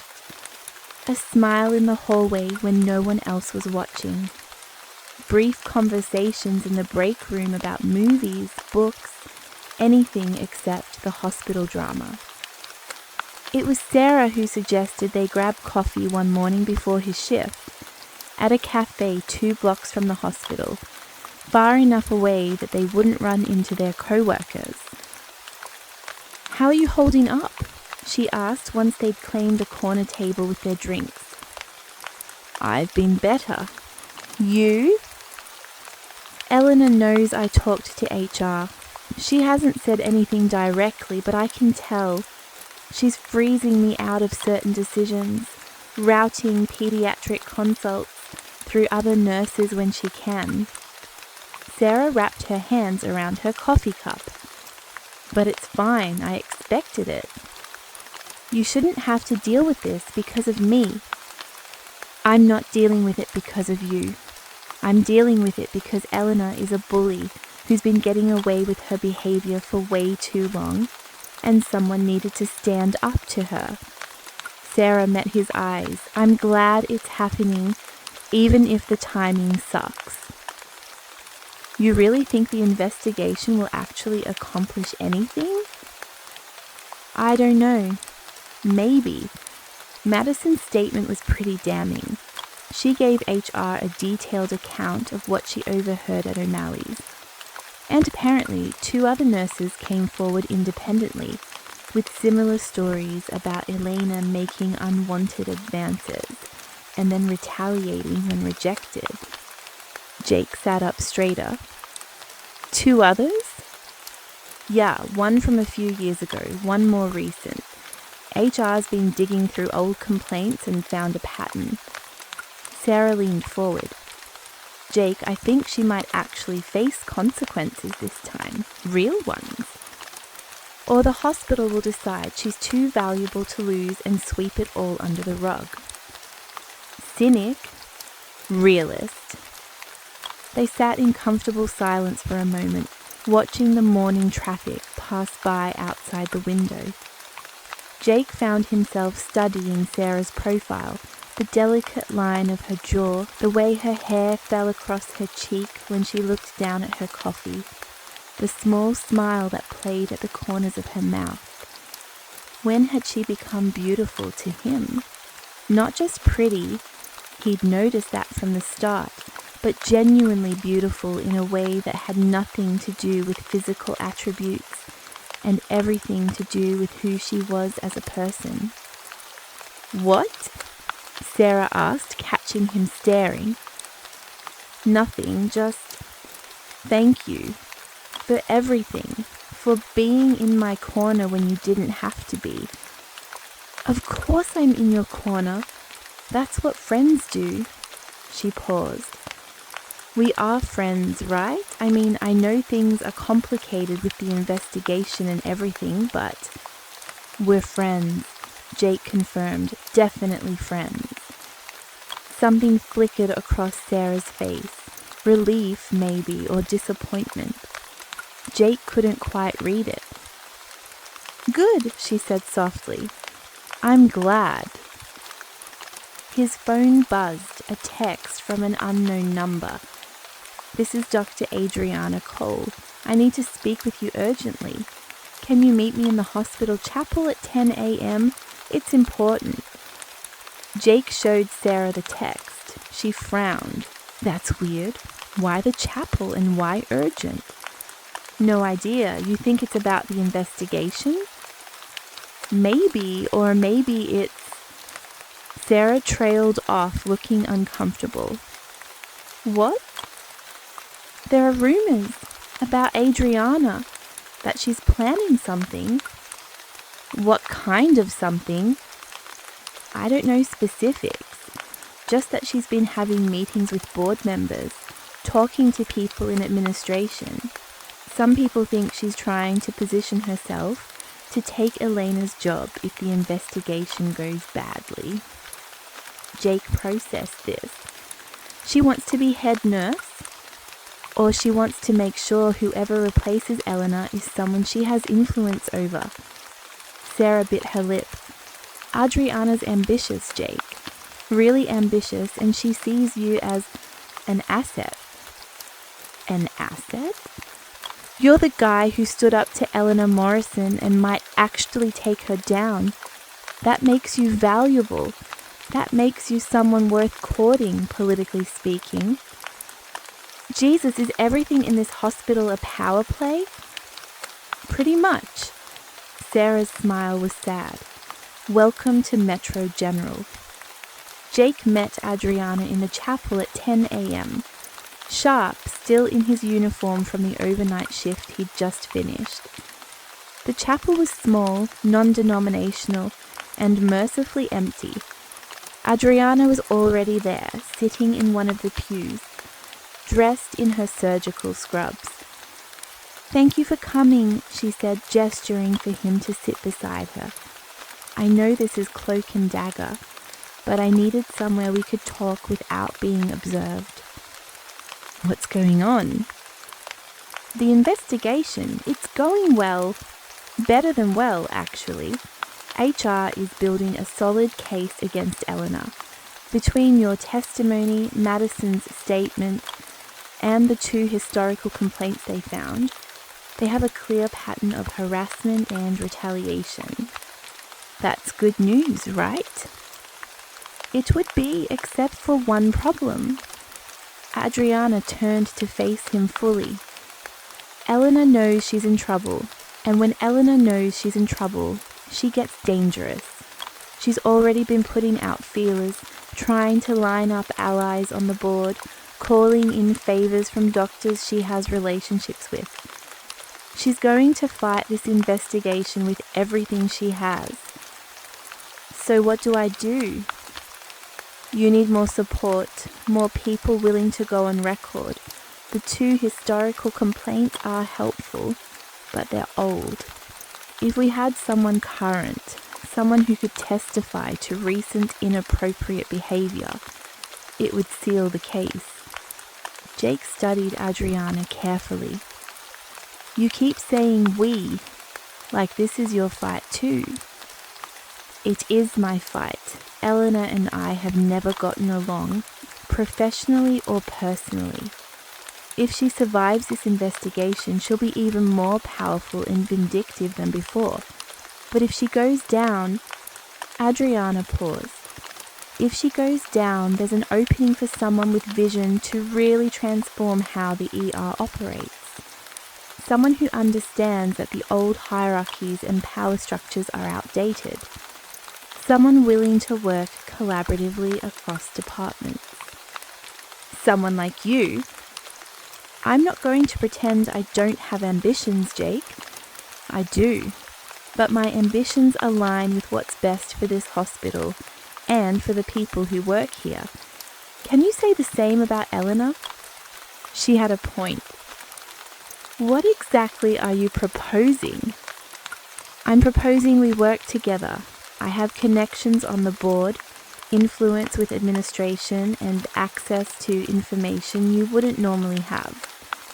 You have the moral high ground and a legitimate grievance.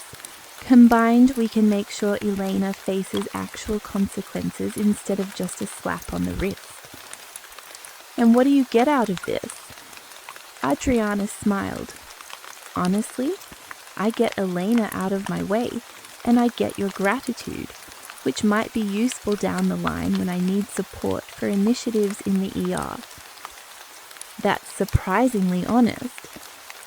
"I find honesty is usually the best policy when you're asking someone to be your ally." She extended her hand. "So what do you say? Are we in this together?" Jake looked at her outstretched hand, weighing his options.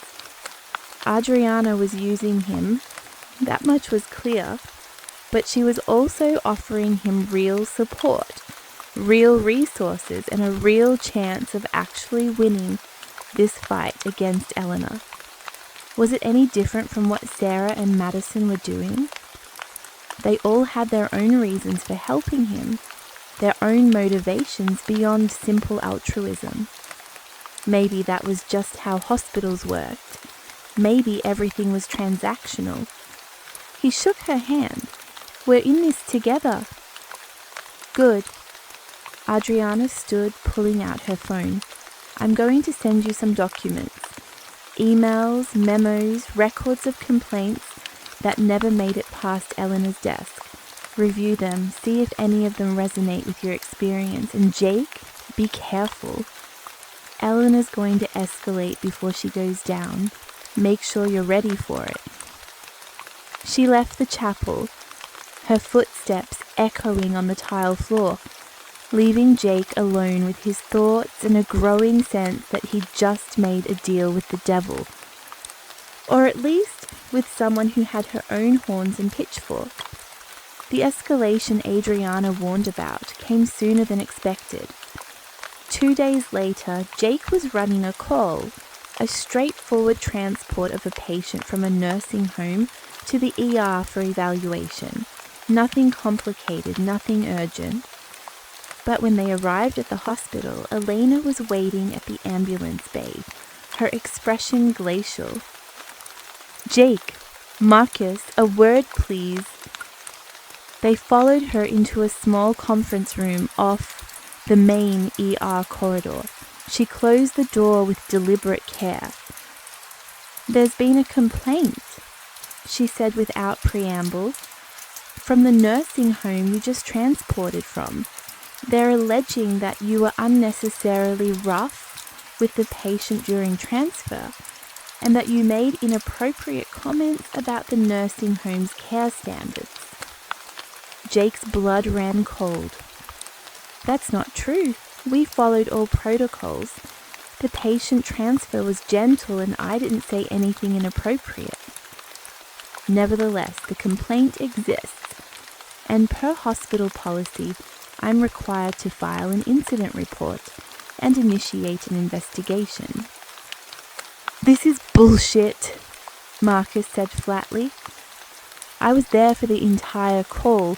Jake was professional, courteous, and gentle with the patient. Someone's making this up." Elena's smile was thin. "Are you suggesting the nursing home is lying?" "I'm suggesting that someone called that nursing home and suggested they file a complaint," Marcus shot back. "And I think we all know who that someone might be." "That's a serious accusation, Marcus. I hope you have proof." "Do you have proof that Jake did anything wrong?" The standoff was interrupted by a knock on the door. Dr. Adriana Cole entered without waiting for permission, her expression serious. "Elena, I need to speak with you. Now." "I'm in the middle of..." "Now, Elena, unless you want me to have this conversation in front of witnesses." Something flashed across Elena's face, surprise maybe, or anger. But she followed Adriana out of the room, leaving Jake and Marcus alone. "What the hell just happened?" Jake asked. "I think Adriana just saved your ass," Marcus said. "Question is, what did she have to say that got Elena to back down?" They found out 20 minutes later, when Adriana found Jake in the equipment room where he was restocking the rig. "The complaint from the nursing home is being withdrawn," she said without preamble. "Apparently there was a misunderstanding." "How did you make that happen?" "I called the nursing home administrator directly, explained that we were investigating a pattern of false complaints being filed against certain employees, asked if they'd received any unusual phone calls, recently encouraging them to report issues with our EMS staff." Adriana's smile was sharp. Turns out they had, from someone claiming to be from hospital quality assurance. "Elena, can't prove it was her specifically, but the timing was certainly suggestive. And when I explained to the administrator that they could potentially be implicated in a harassment case if they participated in filing false complaints, well, let's just say they were very eager to clarify that there had been no actual problem with your conduct." Jake leaned against the supply shelf, feeling simultaneously relieved and exhausted. Thank you. I don't know what I would have done if... You would have fought it because that's who you are. Adriana moved closer. But you don't have to fight alone. That's the point of having allies. Is that what we are? Allies? Among other things, her hand found his arm, her touch warm through his sleeve. I meant what I said in the chapel, Jake. I want to help you, but I also... She paused, seeming to choose her words carefully. I also find myself genuinely interested in you, not just as a political asset, as a person. Warning bells were going off again. Here was another beautiful, powerful woman making her interest clear. Another potential complication in an already complicated situation. Adriana, I'm not asking for anything, she said quickly. I know your focus needs to be on the investigation right now. I'm just putting it out there so you know where I stand. Before Jake could respond, his radio crackled. Unit 7, we have a Code 3 trauma. Warehouse fire on Industrial Boulevard. Multiple casualties reported. All available units respond. I have to go, Jake said. Of course, be safe. Adriana stepped back, her professional mask sliding back into place. We'll talk more later. Jake ran for the rig, where Marcus was already warming up the engine. As they pulled out of the bay with lights and sirens, Jake's mind was racing. Elena was actively trying to sabotage him with false complaints. Adriana had just admitted to having personal feelings for him. Sarah was being frozen out by Elena because of her support for him. And somewhere in all of this, he was supposed to actually do his job and save lives. You okay? Marcus asked, navigating through traffic. Define okay. Fair point. Marcus was quiet for a moment. For what it's worth, I think you're handling this whole situation better than most people would. You're keeping your head, doing your job, not letting the drama derail you. Doesn't feel like I'm handling it well. Trust me, you are. I've seen people crack under way less pressure. Marcus glanced over at him. Just don't lose sight of why you're here. You're a damn good paramedic, Jake. Don't let these people, any of these people, even the ones trying to help you, make you forget that. It was good advice. Jake tried to hold on to it as they arrived at the warehouse fire, as they triaged casualties and coordinated with firefighters, and transported critical patients back to Metro General. Tried to hold on to it through the chaos and the smoke and the sirens and the blood. This was why he was here, to save lives, to make a difference. Everything else was just noise. But as their shift ended and he headed back to the locker room to change, he couldn't help but notice Elena watching him from across the ER. Her expression unreadable, but her eyes full of calculated malice. The noise was getting awfully loud, and it was about to get louder. The investigation was reaching its climax, and Jake was about to discover just how far Elena would go to protect her kingdom. Chapter 5. The Breaking Point. Truth has a way of rising to the surface, but so does vengeance. The HR investigation concluded on a Thursday. Jake was called into Supervisor Chen's office at 8 a.m., along with Linda Morrison from HR and James Park from administration. Their expressions gave away nothing, and Jake felt his stomach twist with anxiety as he sat down. Mr. Matthews, Linda began, her tone formal. After a comprehensive investigation including interviews with 17 witnesses, review of documentation spanning 3 years, and consultation with our legal team, we have reached our findings. Jake held his breath. We have substantiated your allegations of sexual harassment and retaliation against Elena Morrison. The evidence supports a pattern of inappropriate behaviour toward multiple employees over an extended period, as well as deliberate retaliation against those who rejected her advances.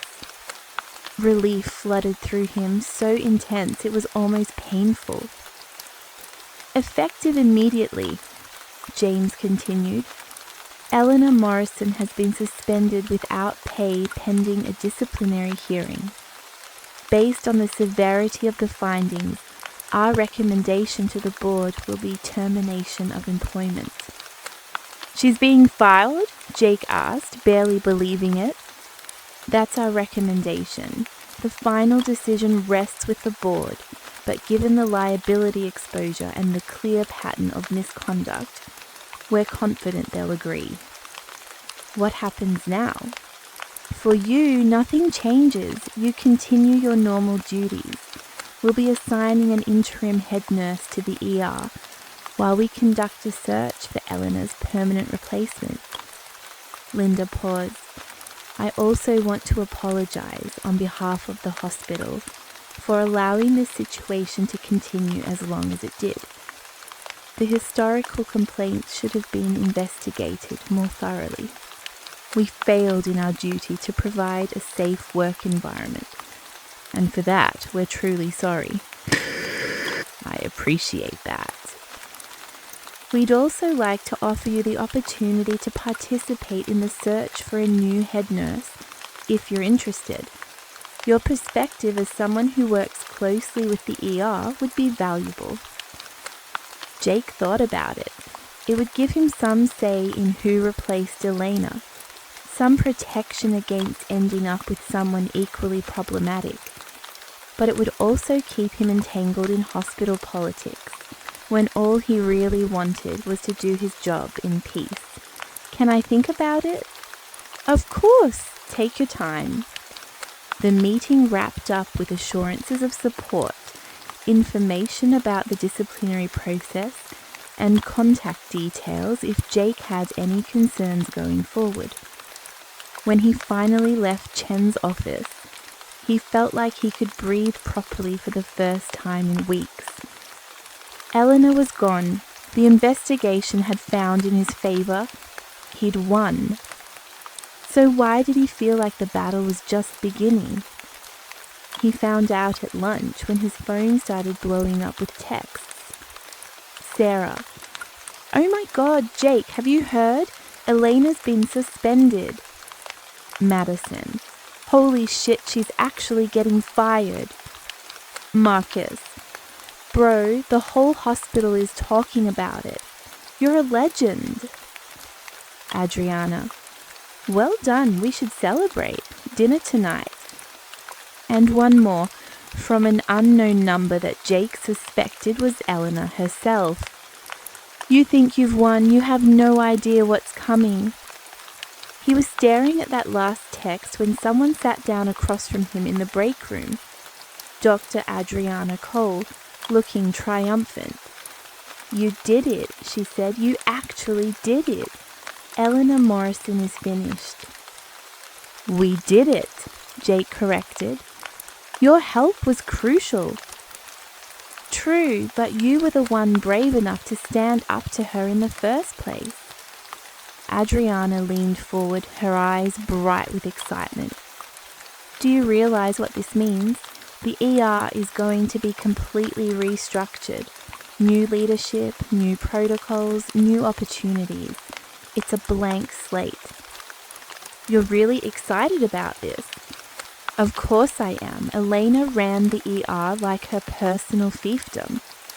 Now we have a chance to actually improve things, to make it a place where people want to work instead of a place where they're afraid to step out of line. You sound like you're already planning your acceptance speech for the head nurse position. I'm not interested in the head nurse position, Adriana said. But I am interested in having influence over who gets it. Someone who will actually collaborate instead of dictating. Someone who understands that medicine is a team sport. Someone you can work with. Exactly. She reached across the table, covering his hand with hers. And I want you to help me find that person. You have credibility now, Jake. People respect what you did. Your voice matters. Her hand was warm, her touch deliberate but not aggressive. And for the first time, Jake realized that Adriana was genuinely attractive to him. Not just physically, though she was certainly that, but as a person. She was intelligent, ambitious, strategic. She knew what she wanted and went after it without apology. It was seductive in a way that had nothing to do with sex and everything to do with power. I'll think about it, Jake said, gently extracting his hand. Disappointment flashed across Adriana's face, quickly masked. Fair enough, but Jake, don't wait too long. Opportunities like this don't come around often, and the people who hesitate usually end up watching from the sidelines, while others shape the future. She left and Jake was alone again with his thoughts and his cooling coffee. His phone buzzed. Sarah, can we talk? Not about Elena, about something else, something important. Sure, when and where? After your shift? The coffee place we went to before? See you there. The rest of the shift was surreal. Word of Elena's suspension had spread through the hospital like wildfire, and Jake found himself on the receiving end of congratulations. Whispered conversations and knowing looks. People who'd previously avoided him now went out of their way to be friendly. Nurses who'd been solidly in Elena's camp were suddenly interested in getting to know him better. It was uncomfortable and gratifying in equal measure. Enjoy it while it lasts, Marcus said as they cleared their last call of the day. In a week, something else will be the hot gossip and you'll be old news. Can't wait. I'm serious though, bro. You did a good thing. Elena needed to be stopped. Just don't let it go to your head, you know. You're still the same guy you were before all this started. Am I though? Marcus gave him a long look. That's the question, isn't it? Jake met Sarah at the coffee place at 6 p.m., still in his uniform, exhausted from the shift and the emotional roller coaster of the day. She was already there, sitting at their usual corner table, worrying the edge of a napkin with her fingers. Hey, he said, sliding into the seat across from her. You okay? Yeah, no, maybe. She looked up at him and he was surprised to see real distress in her eyes. I don't know how to say this. Just say it. Whatever it is, we'll figure it out. Sarah took a deep breath. I know this is terrible timing. I know you just got through this whole ordeal with Elena and you probably don't want to deal with any more hospital drama. But I can't. I can't keep pretending anymore. Pretending what? That I only see you as a friend. The words came out in a rush. Jake, I like you. I have liked you since the first day you walked into Metro General. I tried to ignore it, tried to tell myself it was just attraction and it would pass. Tried to focus on being supportive during the investigation, but it hasn't passed. If anything, it's gotten stronger. Jake sat very still, processing this revelation. Sarah, I know this is probably the worst possible time to tell you this. I know you might not feel the same way. I know we work together and it's complicated and there are 1,000 reasons why this is a bad idea. She was talking faster now, the words tumbling over each other. But I also know that if I didn't tell you now, I'd regret it forever. Because you're amazing, Jake. You're kind and brave and professional. and you stood up to Elena when it would have been so much easier to just go along with her. And she swallowed hard. I think I might be falling in love with you. Silence fell over their table. In the background, the coffee machine hissed and customers chatted and traffic hummed by outside. But in their corner, time seemed to have stopped. Jake's mind was racing. Sarah Chen, sweet Sarah, who'd been his ally and friend and support system through everything, was confessing feelings for him. Real feelings, the kind that made her voice shake and her hands tremble. And the terrifying thing was, he felt something too, had been feeling it for weeks, without quite acknowledging it. The way his mood lifted when he saw her, the way her smile made everything seem more manageable, the way her texts were the ones he looked forward to most. Say something, Sarah whispered. Please, even if it's to let me down gently, just say something. I don't know what to say, Jake admitted. Not because I don't feel anything, but because I feel too much and I don't know how to navigate it. What do you mean? I mean, he ran his hands through his hair, trying to find the right words. You've been incredible, Sarah. Through everything with Elena, you were the one person who supported me without expecting anything in return. You were genuine when everyone else had an agenda. You were... He met her eyes.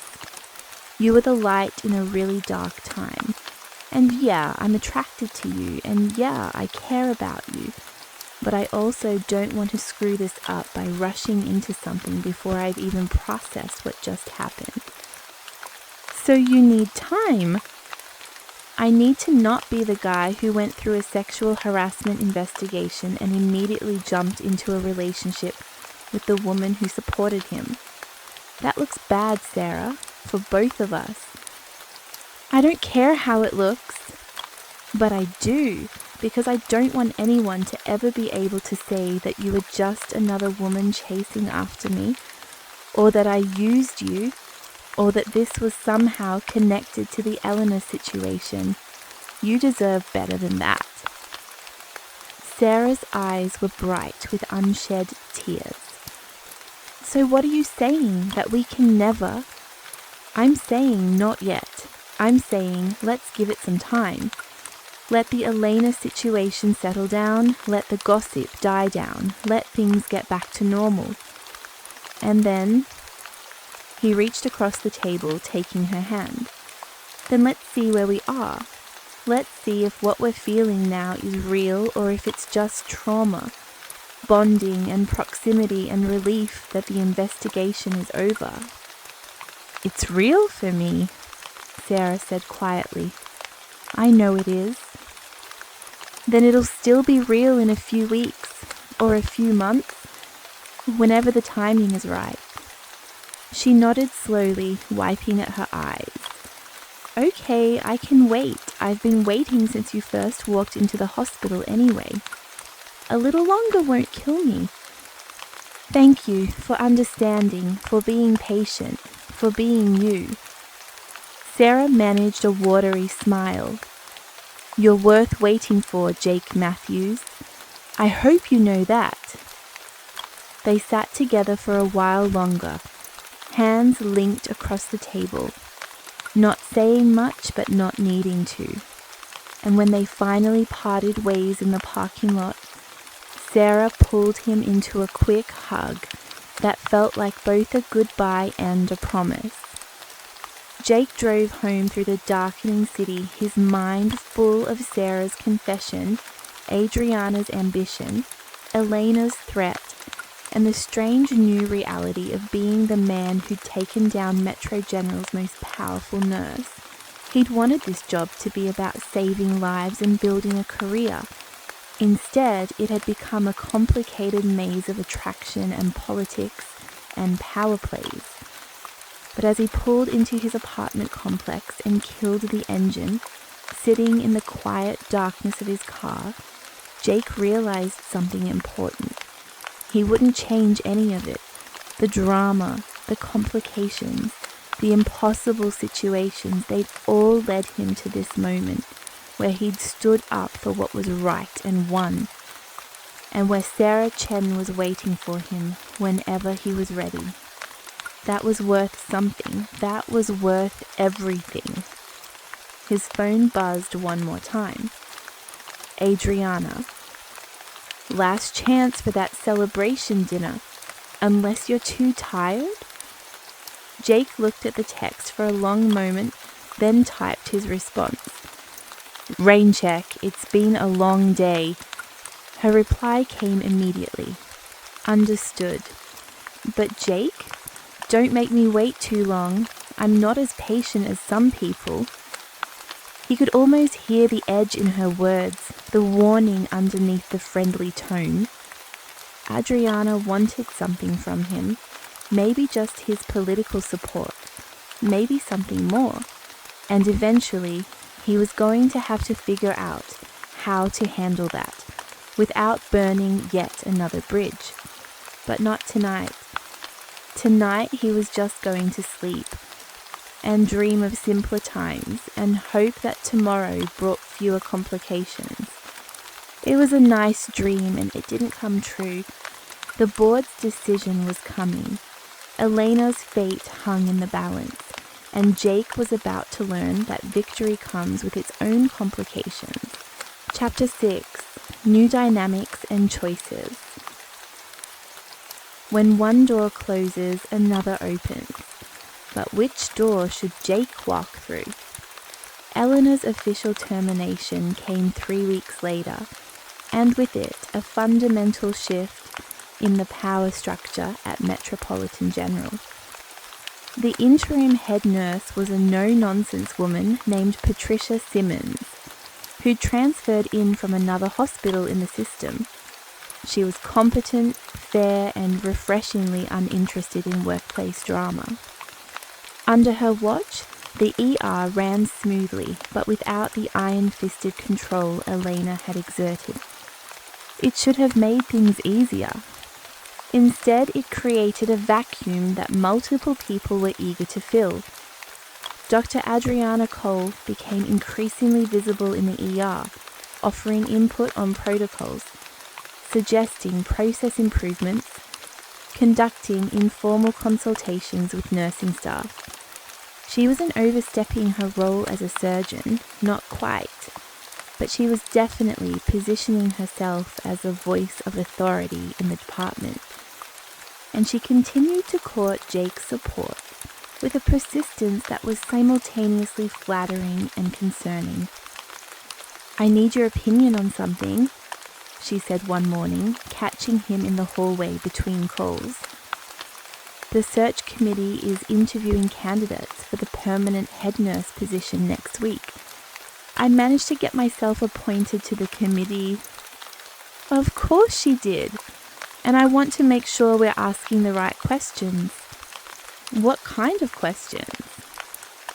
"Questions that will reveal whether candidates understand the collaborative model we're trying to build, whether they see themselves as part of a multidisciplinary team or as autonomous authorities, whether they're going to be partners or dictators."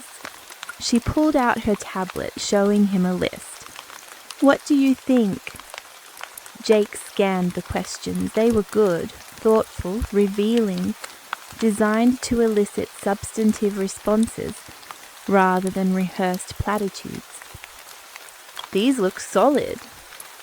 "I was hoping you'd say that." Adriana's smile was warm, genuine. "I value your perspective, Jake. You have street-level insight that I don't.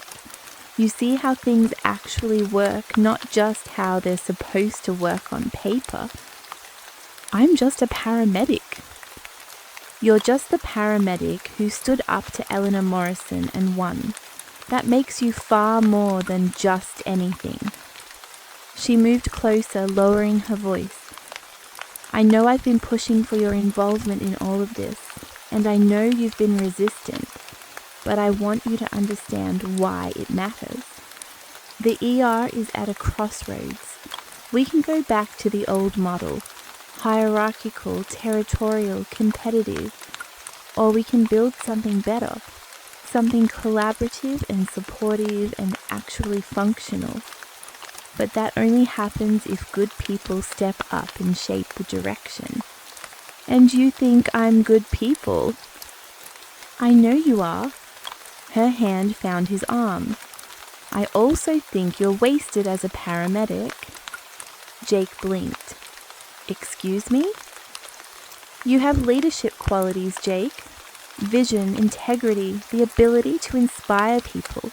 You could do more than run calls. You could shape policy, influence culture, actually change how this hospital operates. She paused. Have you ever thought about going back to school?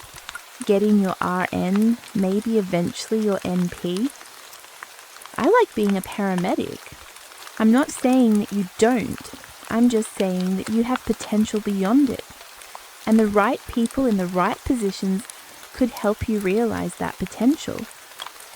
The implication was clear. Adriana could be one of those people if Jake aligned himself with her.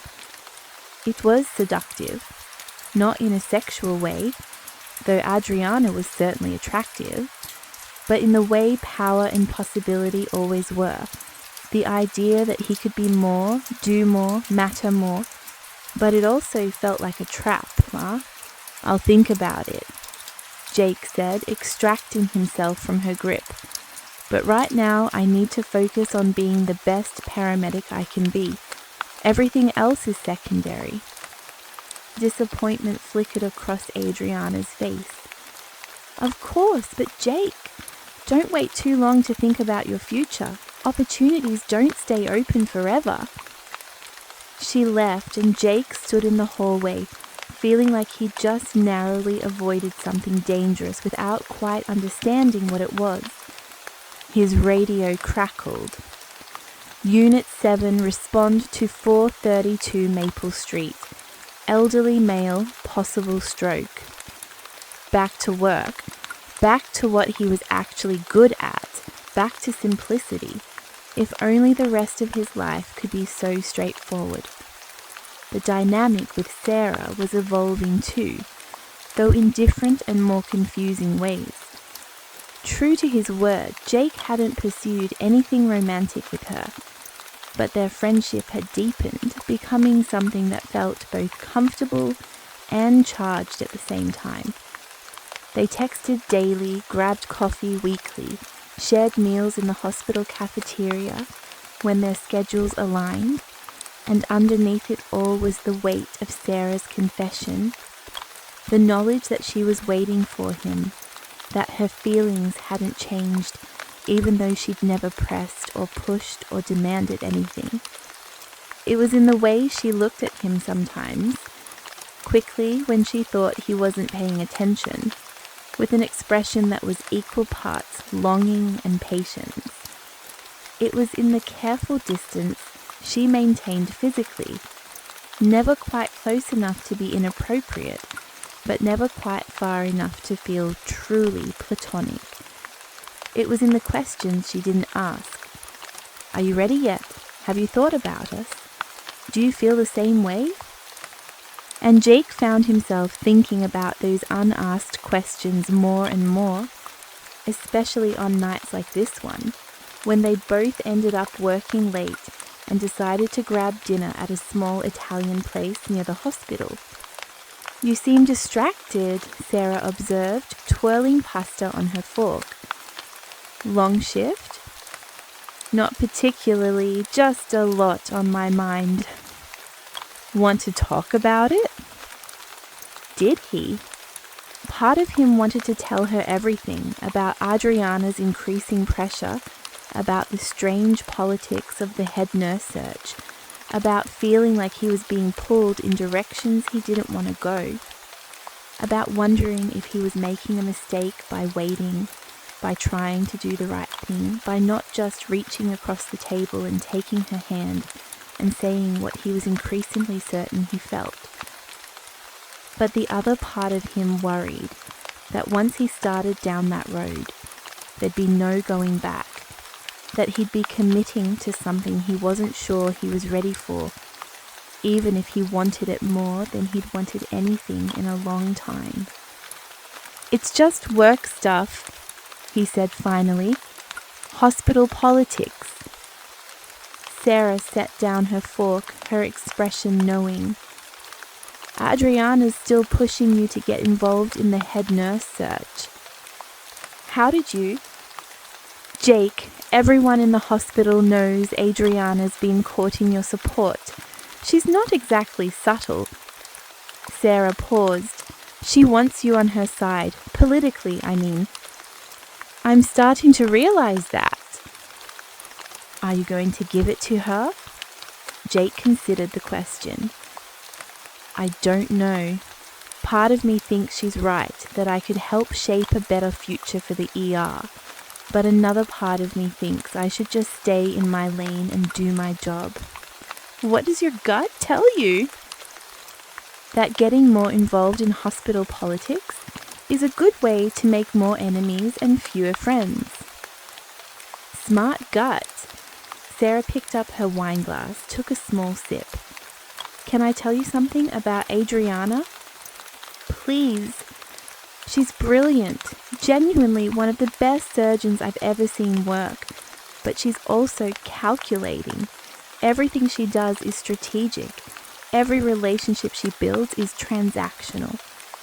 Sarah met his eyes. "I don't think she's capable of doing anything just because it's the right thing to do. There's always an angle, always a benefit she's working toward." "You think I shouldn't trust her?" "I think you should be careful. She helped you take down Elena because it served her purposes. But if your purposes and hers ever diverge..." Sarah shrugged. "I wouldn't count on her loyalty." It was the kind of warning Jake had been half expecting, half dreading, because it confirmed what he'd already suspected, that Adriana's interest in him was entirely strategic, entirely about what he could do for her. "Thanks," he said, "for looking out for me." "Always." Sarah's smile was soft, and for a moment, Jake saw exactly what he'd been trying not to see, that she was beautiful and kind and genuinely cared about him in a way that had nothing to do with politics or strategy or what he could offer her. His phone buzzed. He glanced at it automatically. Adriana. "Board meeting tomorrow at 8 a.m. to discuss ER restructuring. I managed to get you invited as an observer. This is your chance to have real input. Don't waste it."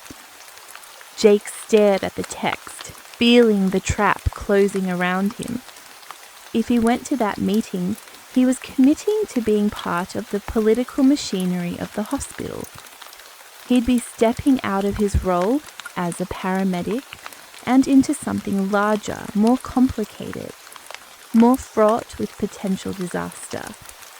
If he didn't go, he'd be snubbing Adriana, which would probably make an enemy of her, and he'd be giving up any say in how the ER was run, which could come back to bite him later. "What is it?" Sarah asked, seeing his expression. Jake showed her the text. "Oh!" Sarah's face fell. That's a big opportunity. Or a big mistake. Maybe both." She was quiet for a moment. "Are you going to go?" "I don't know. What do you think I should do?" "I think..." Sarah chose her words carefully. "I think you should do whatever feels right to you. Not what Adriana wants.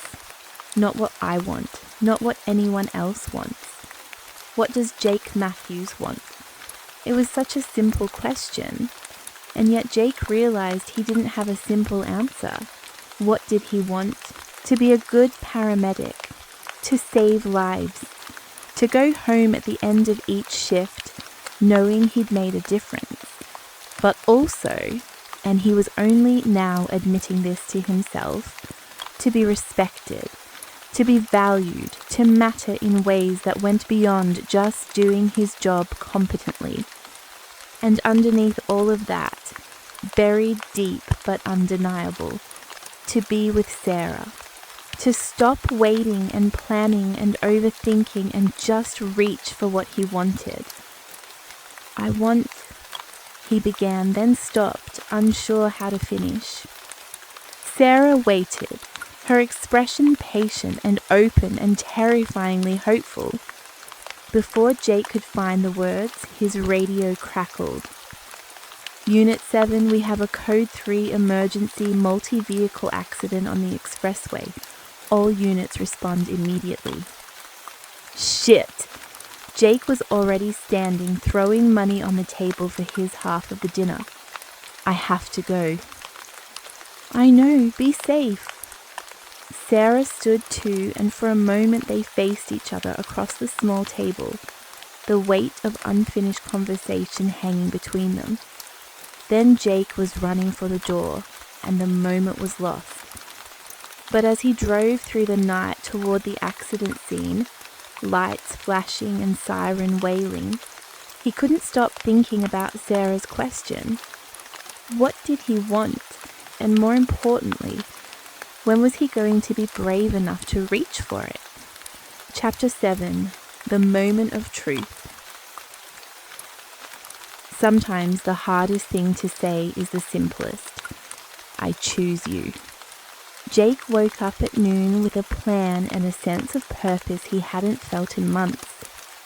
The expressway accident had been brutal. A 6-car pileup with multiple critical patients. He and Marcus had worked for 3 solid hours, coordinating with other crews, triaging casualties, managing trauma cases that tested every skill they had. It was exhausting and intense and exactly the kind of call that reminded Jake why he'd become a paramedic in the first place. And somewhere between the chaos and the blood and the adrenaline, he'd made his decision. He wasn't going to the board meeting. He wasn't going to let Adriana pull him into hospital politics. And he wasn't going to wait anymore to tell Sarah Chen exactly how he felt about her. He showered, dressed carefully in civilian clothes, jeans and a button-down shirt that Sarah had once complimented, and headed to the hospital. Not for work, but to find Sarah. She wasn't in the pediatric unit. The nurse at the desk told him she'd taken a half day for personal time. Jake texted her, "Are you home? Can I come over? I need to talk to you about something." Her response came immediately. "Everything okay?" "More than okay. I just really need to see you." "Okay, I'll text you my address." 30 minutes later, Jake was standing outside a modest apartment building in a quiet neighborhood across town. He'd bought flowers on the way, nothing extravagant, just a simple bouquet of daisies and sunflowers that reminded him of Sarah herself. Bright and cheerful and unpretentious. He knocked on her door, heard movement inside. Then the door opened and there she was, wearing yoga pants and an oversized sweatshirt. Her hair loose around her shoulders, no makeup, looking more beautiful than he'd ever seen her. "Hi," she said, surprised. "I wasn't expecting... Are those flowers for me?" "Yeah." Jake handed them to her, suddenly feeling like a teenager on a first date. "They made me think of you." Sarah's smile was radiant. "Come in, let me put these in water." Her apartment was exactly what he'd expected. Cozy and welcoming, with soft throws on the couch, plants on the windowsill, photos of family and friends on the walls. It felt like her, warm and genuine and utterly without pretense. "Do you want coffee? Tea? I have..." "Sarah." Jake caught her hand as she passed him. "I need to tell you something." She went very still, her eyes searching his face. "Okay." I've been an idiot. For weeks, I've been overthinking and overanalyzing and trying to do the right thing at the right time in the right way. But the truth is, there is no perfect time. There's just now. He took a breath. I'm done waiting. I'm done being careful. I'm done pretending that I don't feel exactly what you said you felt 3 weeks ago. Jake dash. Let me finish, please. He moved closer, still holding her hand. You've been the best part of my experience at Metro General. Not because you helped me with the investigation or because you were a good friend, but because you made me want to be better. You made me laugh when everything felt impossible. You made me feel like I mattered, not because of what I could do for you, but just because of who I am. His voice softened. I'm crazy about you, Sarah Chen, and I'm sorry it took me so long to say it out loud. Sarah's eyes were bright with tears. You're sure? You're absolutely sure? Because I don't think I could handle it if... Jake kissed her. It was tentative at first, a question more than a statement, giving her every opportunity to pull away if she wanted. But she didn't pull away. Instead, she surged forward, her arms wrapping around his neck. The flowers forgotten and falling to the floor as she kissed him back with weeks of pent-up longing. They broke apart breathless, foreheads pressed together, both of them slightly dazed. I'm sure, Jake whispered. I've never been more sure of anything. Sarah laughed, a sound of pure joy. Good, because I've been waiting for you to figure that out for what feels like forever. I know, I'm sorry I made you wait. You're worth waiting for, she said, echoing her words from weeks ago. You were always worth waiting for. They kissed again, slower this time, deeper, and Jake felt something inside him settle and align, like a puzzle piece finally clicking into place. This was right. This was what he'd been missing. This was home. They spent the rest of the afternoon on her couch, talking and laughing and occasionally kissing, making up for lost time. Sarah told him about her childhood, her family, her dreams of eventually working in pediatric oncology. Jake told her about his previous hospitals, his decision to become a paramedic, his fears and hopes for the future. It was easy and natural and exactly what Jake had been missing without realizing it.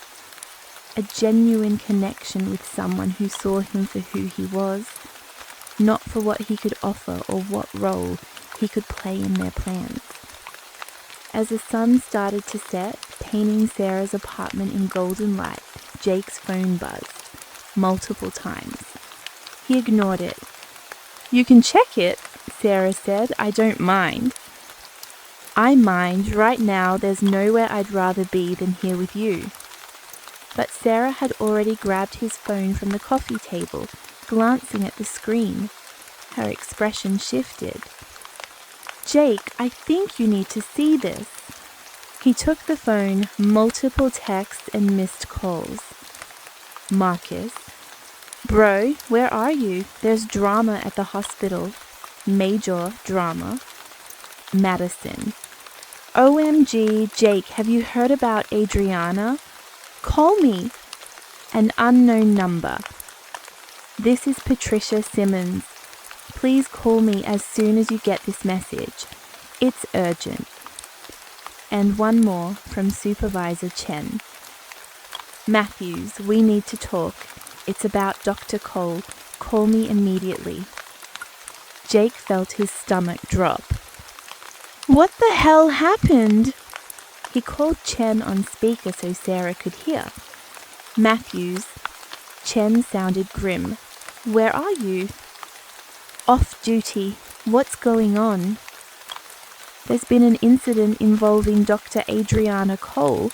She's been suspended pending investigation. Suspended? For what? She apparently had a breakdown of sorts during the board meeting this morning, started making accusations about other doctors undermining her, claimed there was a conspiracy to keep her out of ER leadership, made some very inappropriate comments about several board members. Chen paused. She also apparently mentioned you by name, said you'd betrayed her trust, that you were part of the conspiracy against her. Jake exchanged a glance with Sarah, whose eyes were wide with shock. That's insane. I barely even talked to her outside of work-related interactions. I know that. Most people know that. But she's been spiraling, Jake. Apparently this has been building for weeks. The pressure of trying to position herself for influence in the ER. The stress of the Elena Morrison situation, whatever personal issues she's dealing with. It all came to a head this morning. Is she going to be okay? Honestly, I don't know. They're requiring her to undergo a psychiatric evaluation before she can return to work. The board is concerned about her fitness to practice. Chen sighed. I'm calling to warn you. She's been asking about you, where you are, what your schedule is. Security has been notified to keep an eye out, but you should be aware that she might try to contact you. Understood. Thanks for the heads up. One more thing, Matthews. The investigation into her conduct is likely to involve questions about her interactions with you. Be prepared to give a statement. Great, another investigation. I know, I'm sorry, but this is important. If Dr. Cole has been harassing you or pressuring you inappropriately, we need to know. Jake ended the call and sat in stunned silence, Sarah's hand in his. This is my fault, he said finally. I rejected her last night. I told her I didn't want to be her political tool, and she snapped. Jake, no. Sarah turned to face him fully. You setting a boundary is not the same thing as causing someone to have a breakdown. If Adriana couldn't handle you saying no to her agenda, that's on her, not on you. But if I'd just gone to the meeting, if I'd let her think I was on her side, then you would have been enabling her unhealthy behavior and probably making things worse in the long run. Sarah squeezed his hand. You did the right thing. You set boundaries. You chose your own path. The fact that she couldn't handle that is a reflection of her issues, not yours. Jake wanted to believe her, but guilt was gnawing at him anyway. His phone rang again. This time it was Adriana herself. Don't answer it, Sarah said immediately. I have to. She's clearly not okay. Jake ... But he was already answering. Hello? Jake. Adriana's voice was strange, high-pitched, strained, nothing like her usual controlled tone. I need to talk to you. I need you to understand what they're doing to me. Adriana, where are you? At home. They sent me home, said I was unstable. Can you believe that? Me, unstable. I'm the most stable person in that entire hospital. I'm the one who sees things clearly, who understands how power really works, who knows what needs to be done. Adriana, have you talked to anyone? A therapist? A friend? I don't need a therapist. I need people to stop undermining me. Her voice broke. I needed you to support me. That's all I ask. Just show up to one meeting. Just back me up. Just be on my side. Was that so much to ask? I'm a paramedic, Jake said gently. I was never going to be the political ally you needed. That was never realistic. You could have been more. Now she sounded angry. You could have been important, influential, powerful. I was offering you all of that, and you threw it away. For what? For Sarah fucking Chen? For some stupid idea of staying in your lane? Sarah flinched at hearing her name. Adriana, I think you should call someone, a family member, a friend, someone who can be with you right now. I don't need anyone. She took a shuddering breath. I need to not have wasted my time on you. I need to not have invested so much in someone who was just going to let me down. I'm sorry you feel that way, but I can't be what you wanted me to be. Then you're useless to me. The line went dead. Jake sat holding the phone, his hands shaking slightly. That was scary, Sarah said quietly. Yeah, it was. Do you think she's going to do something to herself, I mean? I don't know. I hope not. Jake called Chen back, reported the conversation, asked that someone do a wellness check on Adriana. Then he called hospital security and reported it to them too. By the time he finished making calls, the sun had set completely and Sarah's apartment was dim except for a single lamp. This wasn't exactly how I pictured this afternoon going, Jake said. No? Sarah moved closer to him on the couch. What did you picture? More kissing, less drama, definitely less calls about mentally unstable doctors. Sarah smiled, though it was tinged with concern. The kissing part can still happen. Yeah, definitely yeah. So they kissed again, and for a little while, Jake let himself forget about Adriana and investigations and hospital politics. Let himself just be here now, with this woman who'd somehow become the most important person in his life. But in the back of his mind, worry lingered. Adriana Cole was spiraling, and Jake had a bad feeling that the worst was yet to come. But for now, in this moment, with Sarah in his arms, Jake chose to focus on what mattered. Love, connection, and the promise of a future built on honesty instead of manipulation. Chapter 8, Epilogue, 1 year later. The best endings are really just new beginnings in disguise. Jake arrived at Metro General for his shift on a bright Tuesday morning, parking in his usual spot and grabbing his gear bag from the trunk. 18 months at the hospital now, and it felt like home in a way his previous hospitals never had. The ER was already buzzing with activity when he walked through the doors. Angela Rodriguez, the permanent head nurse who'd been hired 6 months ago, was at the nurses' station, coordinating care with her usual efficiency. A new resident was getting an intense tutorial from one of the attending physicians. And there, talking with Marcus at the ambulance bay, was a face Jake hadn't seen in months. Dr. Adriana Cole. She looked different, healthier, calmer, with something softer in her expression that hadn't been there before. When she saw Jake, she smiled tentatively and walked over. Jake, it's good to see you. Adriana, you're back? Part-time for now, easing back into surgical duties. My therapist and the hospital both agreed it was time, as long as I maintained strict boundaries around work hours and stress management. She paused. I wanted to thank you again for your kindness when I reached out. It meant more than you probably realized. I'm glad you're doing better. I am, really. She glanced around the busy ER. This place looks good. Angela's doing a great job. Much better than I would have done if I'd somehow managed to take over.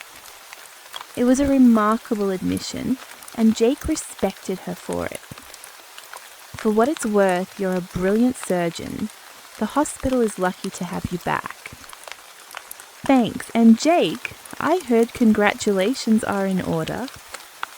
For what? Sarah, I heard you two moved in together last month. Jake couldn't help but smile. Yeah, we did. Good for you, you deserve to be happy. She walked away before Jake could respond, heading toward the surgical wing with a wave. Marcus appeared at his elbow. That was surprisingly mature. People can change, Jake said. Some people, when they do the work. Marcus clapped him on the shoulder. Speaking of change, we got a new probie starting today. Fresh out of paramedic school. Nervous as hell, I told her you'd show her the ropes. Her? Yeah, name's Rebecca. She seems nice. Jake groaned. Please tell me she's not going to have a crush on me. Bro, I can't make any promises about that. You do seem to have that effect on people. Not anymore. I'm taken. Happily, completely taken. Good, because Sarah would kick your ass if you even thought about looking at someone else. She absolutely would, Jake agreed, grinning. The new probie turned out to be a competent, professional young woman who was far more interested in learning the job than in Jake's relationship status. She asked good questions, took detailed notes, and handled their first few calls with steady nerves and solid technique. By lunch, Jake was convinced she'd work out just fine. He ate in the EMS break room, texting with Sarah about dinner plans and weekend trips and the mundane, wonderful details of a shared life. She was working a double shift in pediatrics, but promised to be home by 11 if her cases wrapped up on time. Love you, she texted. Even though you're a pain in my ass sometimes. Love you too, he replied, especially because I'm a pain in your ass sometimes. 3 heart emojis. That was Sarah's way of saying he'd won that exchange. Jake was smiling at his phone when Angela Rodriguez stuck her head in the break room. Jake, can you spare a minute? Sure, what's up? She came in and closed the door, which immediately put Jake on alert. Closed-door conversations with the head nurse were rarely casual. I wanted to give you a heads up, Angela said. Elena Morrison applied for a position at County General. They called me for a reference. Jake went still. What did you tell them? The truth, that she was an excellent nurse from a technical standpoint, but that she had significant issues with professional boundaries that led to her termination. I couldn't in good conscience recommend her without disclosing that history. How did she take it? She hasn't contacted me, but I heard through the grapevine that she's claiming the investigation here was politically motivated, that she was the victim of a conspiracy. Angela's expression was sympathetic. People like Elena rarely take responsibility for their actions. They always need someone else to blame. Do you think she'll ever actually get help? I don't know. I hope so. But that's not our problem anymore. Angela paused. I wanted to tell you because there's a possibility she might try to contact you, either directly or through lawyers, if she decides to pursue some kind of wrongful termination suit. If that happens, refer any communication to HR immediately. Don't engage with her directly. Understood. Thanks for the warning. Angela left and Jake sat alone with the news for a moment. Elena was still out there, still bitter, still blaming everyone but herself. It was sad, but it was also entirely out of his control. He'd done what he needed to do, set boundaries, told the truth, moved on with his life. What Elena did with her own life was her choice. The afternoon brought a series of routine calls. Nothing too dramatic, nothing too complicated. The new probie, Rebecca, handled herself well, and by the end of the shift, Jake felt confident she'd be a good addition to the team. He was clearing out his locker at the end of the shift, when Sarah appeared, having gotten off work earlier than expected. "Surprise," she said, wrapping her arms around him from behind. "Thought I'd pick you up. We can grab dinner on the way home." "Best surprise ever!" They drove to their favorite Thai place, the same one they'd ordered from on their first real date, and over pad Thai and spring rolls, they talked about their days, their patience, the small dramas and victories that made up their working lives. It was comfortable, easy, exactly what Jake had wanted without knowing he wanted it. A partner to share his life with, someone who understood the demands of medical work because she lived them too. Someone who made him laugh and challenged him and loved him completely. "I was thinking," Sarah said, twirling noodles on her fork, "maybe we should take a real vacation, like a week somewhere tropical. No hospitals, no emergency calls, no drama." "That sounds amazing." "Yeah, you're not going to get bored without the adrenaline rush of emergency medicine?" Jake reached across the table, taking her hand. "Sarah, I spent my first year at Metro General navigating the most intense workplace drama imaginable. I had a powerful nurse sexually harassing me, a doctor trying to use me as a political tool, and more complications than a soap opera. The last thing I need is more adrenaline. What I need is quiet time with you on a beach somewhere, drinking terrible tropical drinks and reading books and doing absolutely nothing dramatic."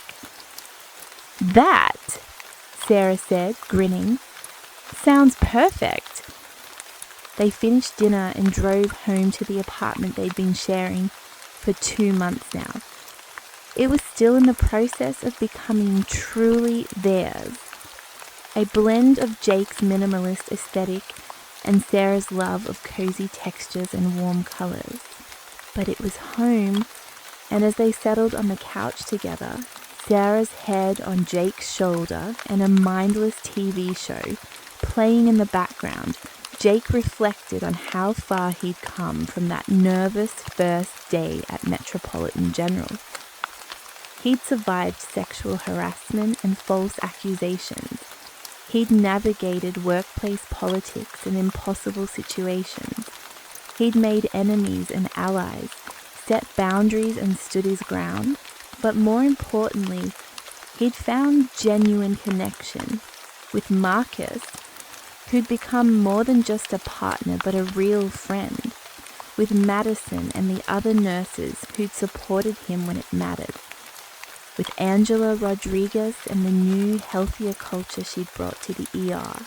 And most of all, with Sarah, sweet, strong Sarah who'd seen him at his worst and loved him anyway. "Hey," Sarah murmured, half asleep against his shoulder. "You know what I realized today?" "What?" "All those other nurses, Elena, the ones who competed for your attention, all of that drama, they wanted you for the wrong reasons. They wanted you because you were attractive and new and exciting, like you were a prize to be won. And you? I wanted you because you were kind to me when you didn't have to be, because you made me laugh, because you were brave enough to do the right thing even when it was hard." She tilted her head to look up at him. "I wanted you for all the right reasons, and I got you. So really, I'm the one who won." Jake kissed the top of her head. "We both won." "Sappy," she accused, "and you started it." "Fair point.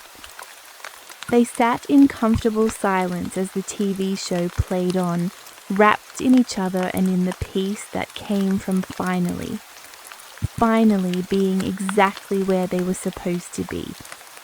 Jake's journey at Metropolitan General had started with attraction and tension and impossible complications. It had been messy and difficult, and at times genuinely scary. But it had led him here, home with Sarah, building a life together one quiet evening at a time. And that, Jake thought, as Sarah's breathing evened out in sleep and the city lights twinkled outside their window, was the best kind of ending. Or rather, the best kind of beginning. The end. Author's note. Thank you for reading Heartbeat and Attraction. This story explores workplace dynamics, professional boundaries, and the difference between being desired versus being truly valued. While Jake faced inappropriate advances and complicated situations, he ultimately chose authenticity, set healthy boundaries, and found genuine love with someone who saw him for who he truly was. If you enjoyed this audiobook, please consider leaving a review and sharing it with friends who love steamy workplace romance with substance. The characters in this story demonstrate that standing up for what's right, even when it's difficult, is always worth it, and that real love is built on mutual respect, genuine connection, and choosing each other every single day. Stay tuned for more romance stories that balance heat with heart, with Love, the author, expanded scenes and additional content. Extended prologue scene. Additional scenes showing Jake's first moments in the ER, with more sensory detail and character development. After leaving Supervisor Chen's office, Jake made his way to the locker room, his mind still processing the strange energy of his first morning. The corridor was quieter now, the breakfast rush having passed, but he could feel eyes on him as he walked. He pushed through the locker room door to find it empty except for one other person, Marcus Thompson, who was methodically checking his equipment with the kind of practiced efficiency that spoke of years on the job. "You must be the new guy," Marcus said without looking up. "Jake Matthews, right?" "That's me. You're Marcus?" "The one and only." Marcus finally looked up, and Jake saw a man in his early 40s with kind eyes and the sort of calm presence that immediately put you at ease. "Chen told me I'd be partnering with you for your first few shifts. Hope you're ready for the chaos." "I've worked busy ERS before." "Not like this one, you haven't." Marcus grinned. "Metro General is unique. The medicine is top-notch. The staff is mostly competent, but the politics..." He shook his head. "Let's just say you've already gotten a taste of that." Jake thought about Elena, about Adriana, about the way both women had looked at him like he was something to be claimed. Is it always like this? Like what? The attention, the intensity. I've been here 3 hours and I already feel like I've stepped into some kind of competition I didn't sign up for. Marcus laughed, but there was understanding in his expression. "You noticed that, huh? Look, I'm going to be straight with you. You're young, you're good-looking, and you're new. That combination is like catnip in a hospital full of nurses who work too much and date too little. Add in the fact that you seem competent and professional, and yeah, you're going to get attention." "Great.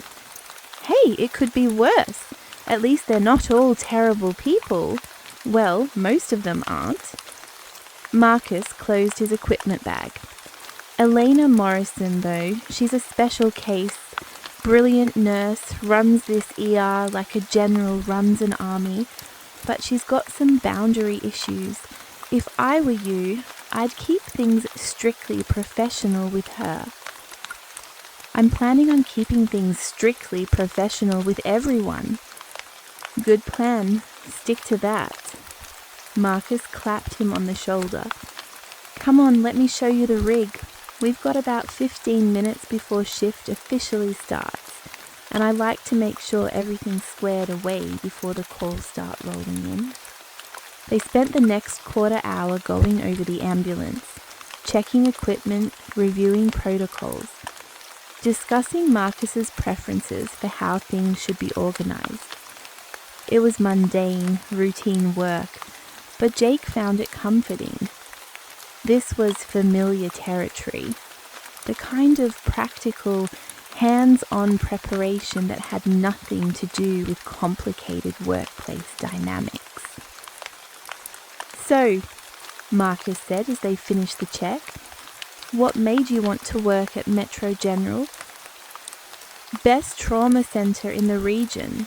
I wanted to work with the best, see the most challenging cases, really push myself professionally. And personally? Wife? Girlfriend? Kids? Nope, single. Just me and my career ambitions. Marcus raised an eyebrow. You might want to keep that information to yourself for a while. The nursing staff has a way of sniffing out eligible bachelors like bloodhounds. As if on cue, a group of nurses passed by the ambulance bay, and Jake caught at least 3 of them glancing in his direction, their conversation pausing briefly before resuming in lower tones. See what I mean? Marcus said, amused. You're going to be the talk of the hospital for at least a week, maybe longer if you handle it right. And how do I handle it right? Be professional, be friendly, but be clear about your boundaries. Don't lead anyone on.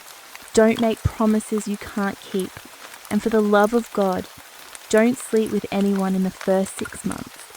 That's a recipe for disaster. Wasn't planning on it.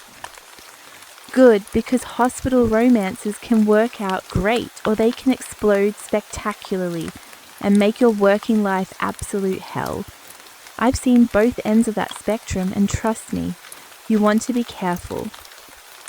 Their conversation was interrupted by the dispatch radio, crackling to life with their first call of the day. And just like that, Jake was thrown into the rhythm of emergency medicine at Metropolitan General. The call was for a construction site injury, a worker who'd fallen from scaffolding. It was the kind of case that required quick thinking, solid technique, and seamless coordination between partners. Marcus drove with practiced efficiency while Jake reviewed the protocols, mentally preparing for what they might find. When they arrived on scene, Jake's training took over. The injured worker was conscious but in severe pain, with obvious deformities to his left leg and arm. Jake moved with calm precision, assessing vital signs, stabilizing the fractures, managing pain, all while talking to the patient in a soothing voice that helped keep him calm despite the circumstances. You're doing good, sir. We've got you. You're in good hands. Just try to stay still for me while we get you secured. Marcus watched Jake work with an approving eye, occasionally offering assistance, but mostly letting Jake take the lead. It was clear this wasn't Jake's first rodeo. His movements were confident, his assessments accurate, his bedside manner professional yet compassionate. Nice work, Marcus said as they loaded the patient into the ambulance. You've definitely done this before. A few times, Jake said with a slight smile.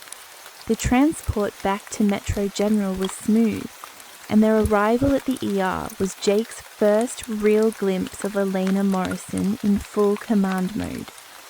She appeared at the ambulance bay doors before they'd even come to a complete stop.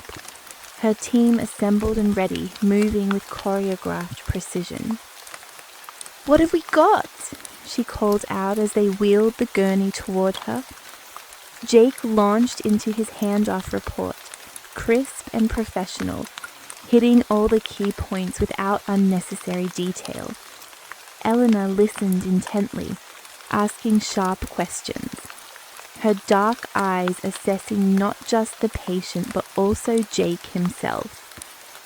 "Good work," she said when he finished, and there was genuine approval in her voice, but there was something else too, something in the way she held his gaze just a fraction too long, the way her hand brushed his arm as she took the patient chart. "Welcome to Metro General, Jake. I think you're going to fit in just fine here." It was meant to be welcoming. It was meant to be professional. But Jake couldn't shake the feeling that it was also a claim being staked. Additional Chapter 1. Content. Expanded scenes showing more of Jake's first day interactions and building tension. The rest of the morning brought a steady stream of calls. Nothing as dramatic as the construction site injury, but each one giving Jake more opportunities to demonstrate his skills and to get a feel for how things worked at Metro General. Between calls, during the brief moments when they were back at the hospital, Jake found himself the subject of intense curiosity. Nurses found reasons to stop by the ambulance bay, asking questions about his background, his training, where he'd worked before. The questions were ostensibly professional, but there was an undercurrent to many of them, a flirtatious edge that Jake wasn't quite sure how to handle. "You'll get used to it," Marcus said during one particularly obvious encounter where a radiology tech had spent 10 minutes discussing completely unnecessary details about imaging protocols while batting her eyelashes. First week is always the worst. Once they've satisfied their curiosity, most of them will lose interest. And the ones who don't lose interest? That's when things get complicated. Around 11 a.m., Jake found himself back in the ER with another patient. This time an elderly woman with chest pains that had turned out to be severe indigestion rather than cardiac issues. As he completed the handoff, he noticed Sarah Chen at the nurse's station, ostensibly focused on paperwork, but clearly aware of his presence. Their eyes met for just a moment, and Sarah offered a small, slightly embarrassed smile before quickly looking back down at her charts. There was something different about her reaction to him compared to the other nurses. Less predatory, more genuinely shy. It was refreshing in a way, though Jake wasn't sure what to make of it. He was about to head back to the rig when a hand on his arm stopped him. "Jake, do you have a minute?" It was Elena again, appearing seemingly from nowhere with that uncanny ability. She had to materialize exactly when he was alone. "I've got a few minutes before the next call," Jake said, deliberately keeping his tone professional. "Perfect! I wanted to talk to you about something." She guided him toward a quieter corner of the ER, away from the main flow of traffic. "I've been watching you work this morning, and I'm impressed, really impressed. You've got excellent instincts, solid technique, and good rapport with patients." "Thank you, I appreciate that." "I don't give compliments lightly, Jake. When I see talent, I like to nurture it."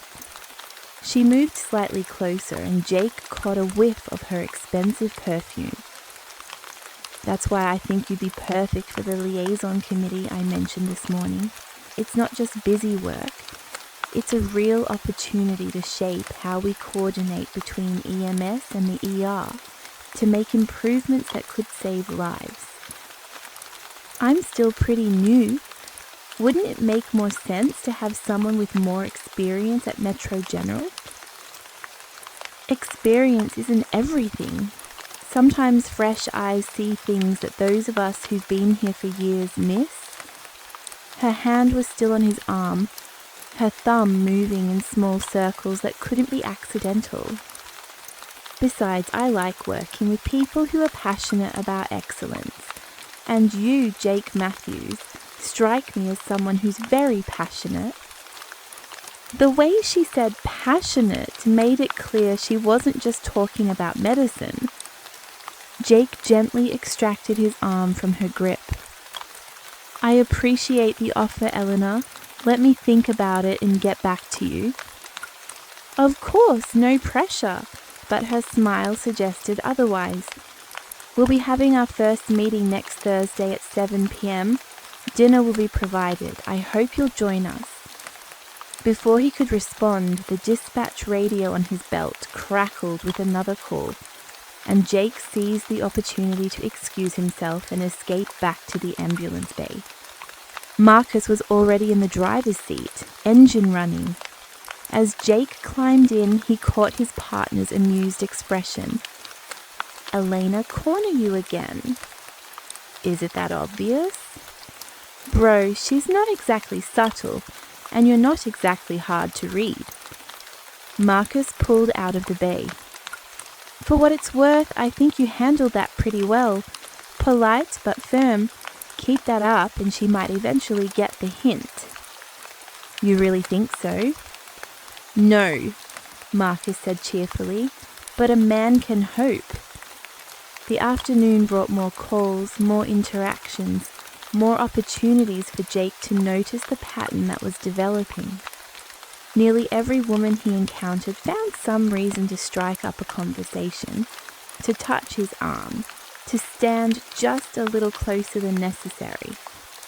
It ranged from subtle to overt, from sweet to aggressive, and by the time his shift ended at 7 p.m., Jake was mentally exhausted in a way that had nothing to do with the physical demands of the job. He was grateful when Marcus suggested they grab a beer after shift, just the two of them, away from the hospital and all its complications. They ended up at a dive bar 3 blocks from Metro General, the kind of place that was dark and unpretentious and full of people who had no idea what a hospital was like on the inside. It was exactly what Jake needed. So, Marcus said after they'd been served their beers, honest assessment, how was day 1? Professionally, great. The medicine is top-notch. The equipment is excellent. The protocols are solid. I can see why Metro General has the reputation it does. And personally, Jake took a long drink of his beer. Weird, intense, like I walked into some kind of complicated social dynamic that I don't fully understand. That's Metro General for you. Great place to work, complicated place to navigate. Marcus leaned back in his chair. Can I give you some advice? Not as your partner, but as someone who's seen a lot of people come through that hospital over the years. Please, don't get sucked into the drama. Don't let yourself become part of the gossip mill. Do your job, do it well, and keep your personal life as separate as possible from your professional life. He paused.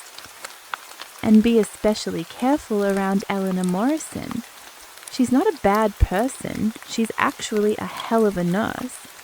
But she's got a way of making things complicated for people who get on her bad side.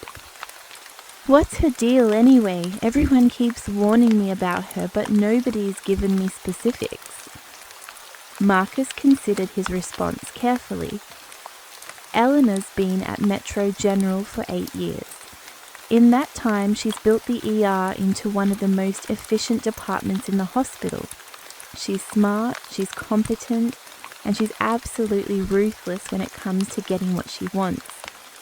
That applies to both professional goals and personal interests. And she's interested in me. Seems like it, which means you need to be very, very careful about how you handle that situation. Because if you reject her outright, she can make your professional life difficult. But if you lead her on or give her false hope, she can make your professional life impossible. So what do? Be polite, be professional, and be absolutely clear about your boundaries. Don't give her any room to misinterpret your intentions. And whatever you do, don't sleep with her. That's a complication you do not want. They talked for another hour, mostly about neutral topics. Sports, movies, the best dive bars in the city. It was exactly what Jake needed after the intensity of his first day. Normal conversation with someone who seemed genuinely decent and had no ulterior motives. When he finally made it home to his small apartment across town, Jake collapsed onto his couch and pulled out his phone. 3 new text messages. The first was from Sarah. Hope your first day went well. Welcome to the team. Simple, sweet, appropriate. The second was from Elena. Great work today, Jake. I meant what I said about the liaison committee. Really hope you'll consider it. We could do great things together. Professional on the surface, loaded with subtext underneath. The third was from Adriana. Heard you had an excellent first day. Looking forward to that coffee sometime. Dr. Cole, straight to the point as always. Jake set his phone down without responding to any of them. He needed time to think, to process, to figure out how to navigate this complicated landscape he'd just entered. Tomorrow was another shift. Tomorrow would bring more calls, more interactions, more opportunities to either handle this situation well or completely screw it up. He just hoped he was up to the challenge.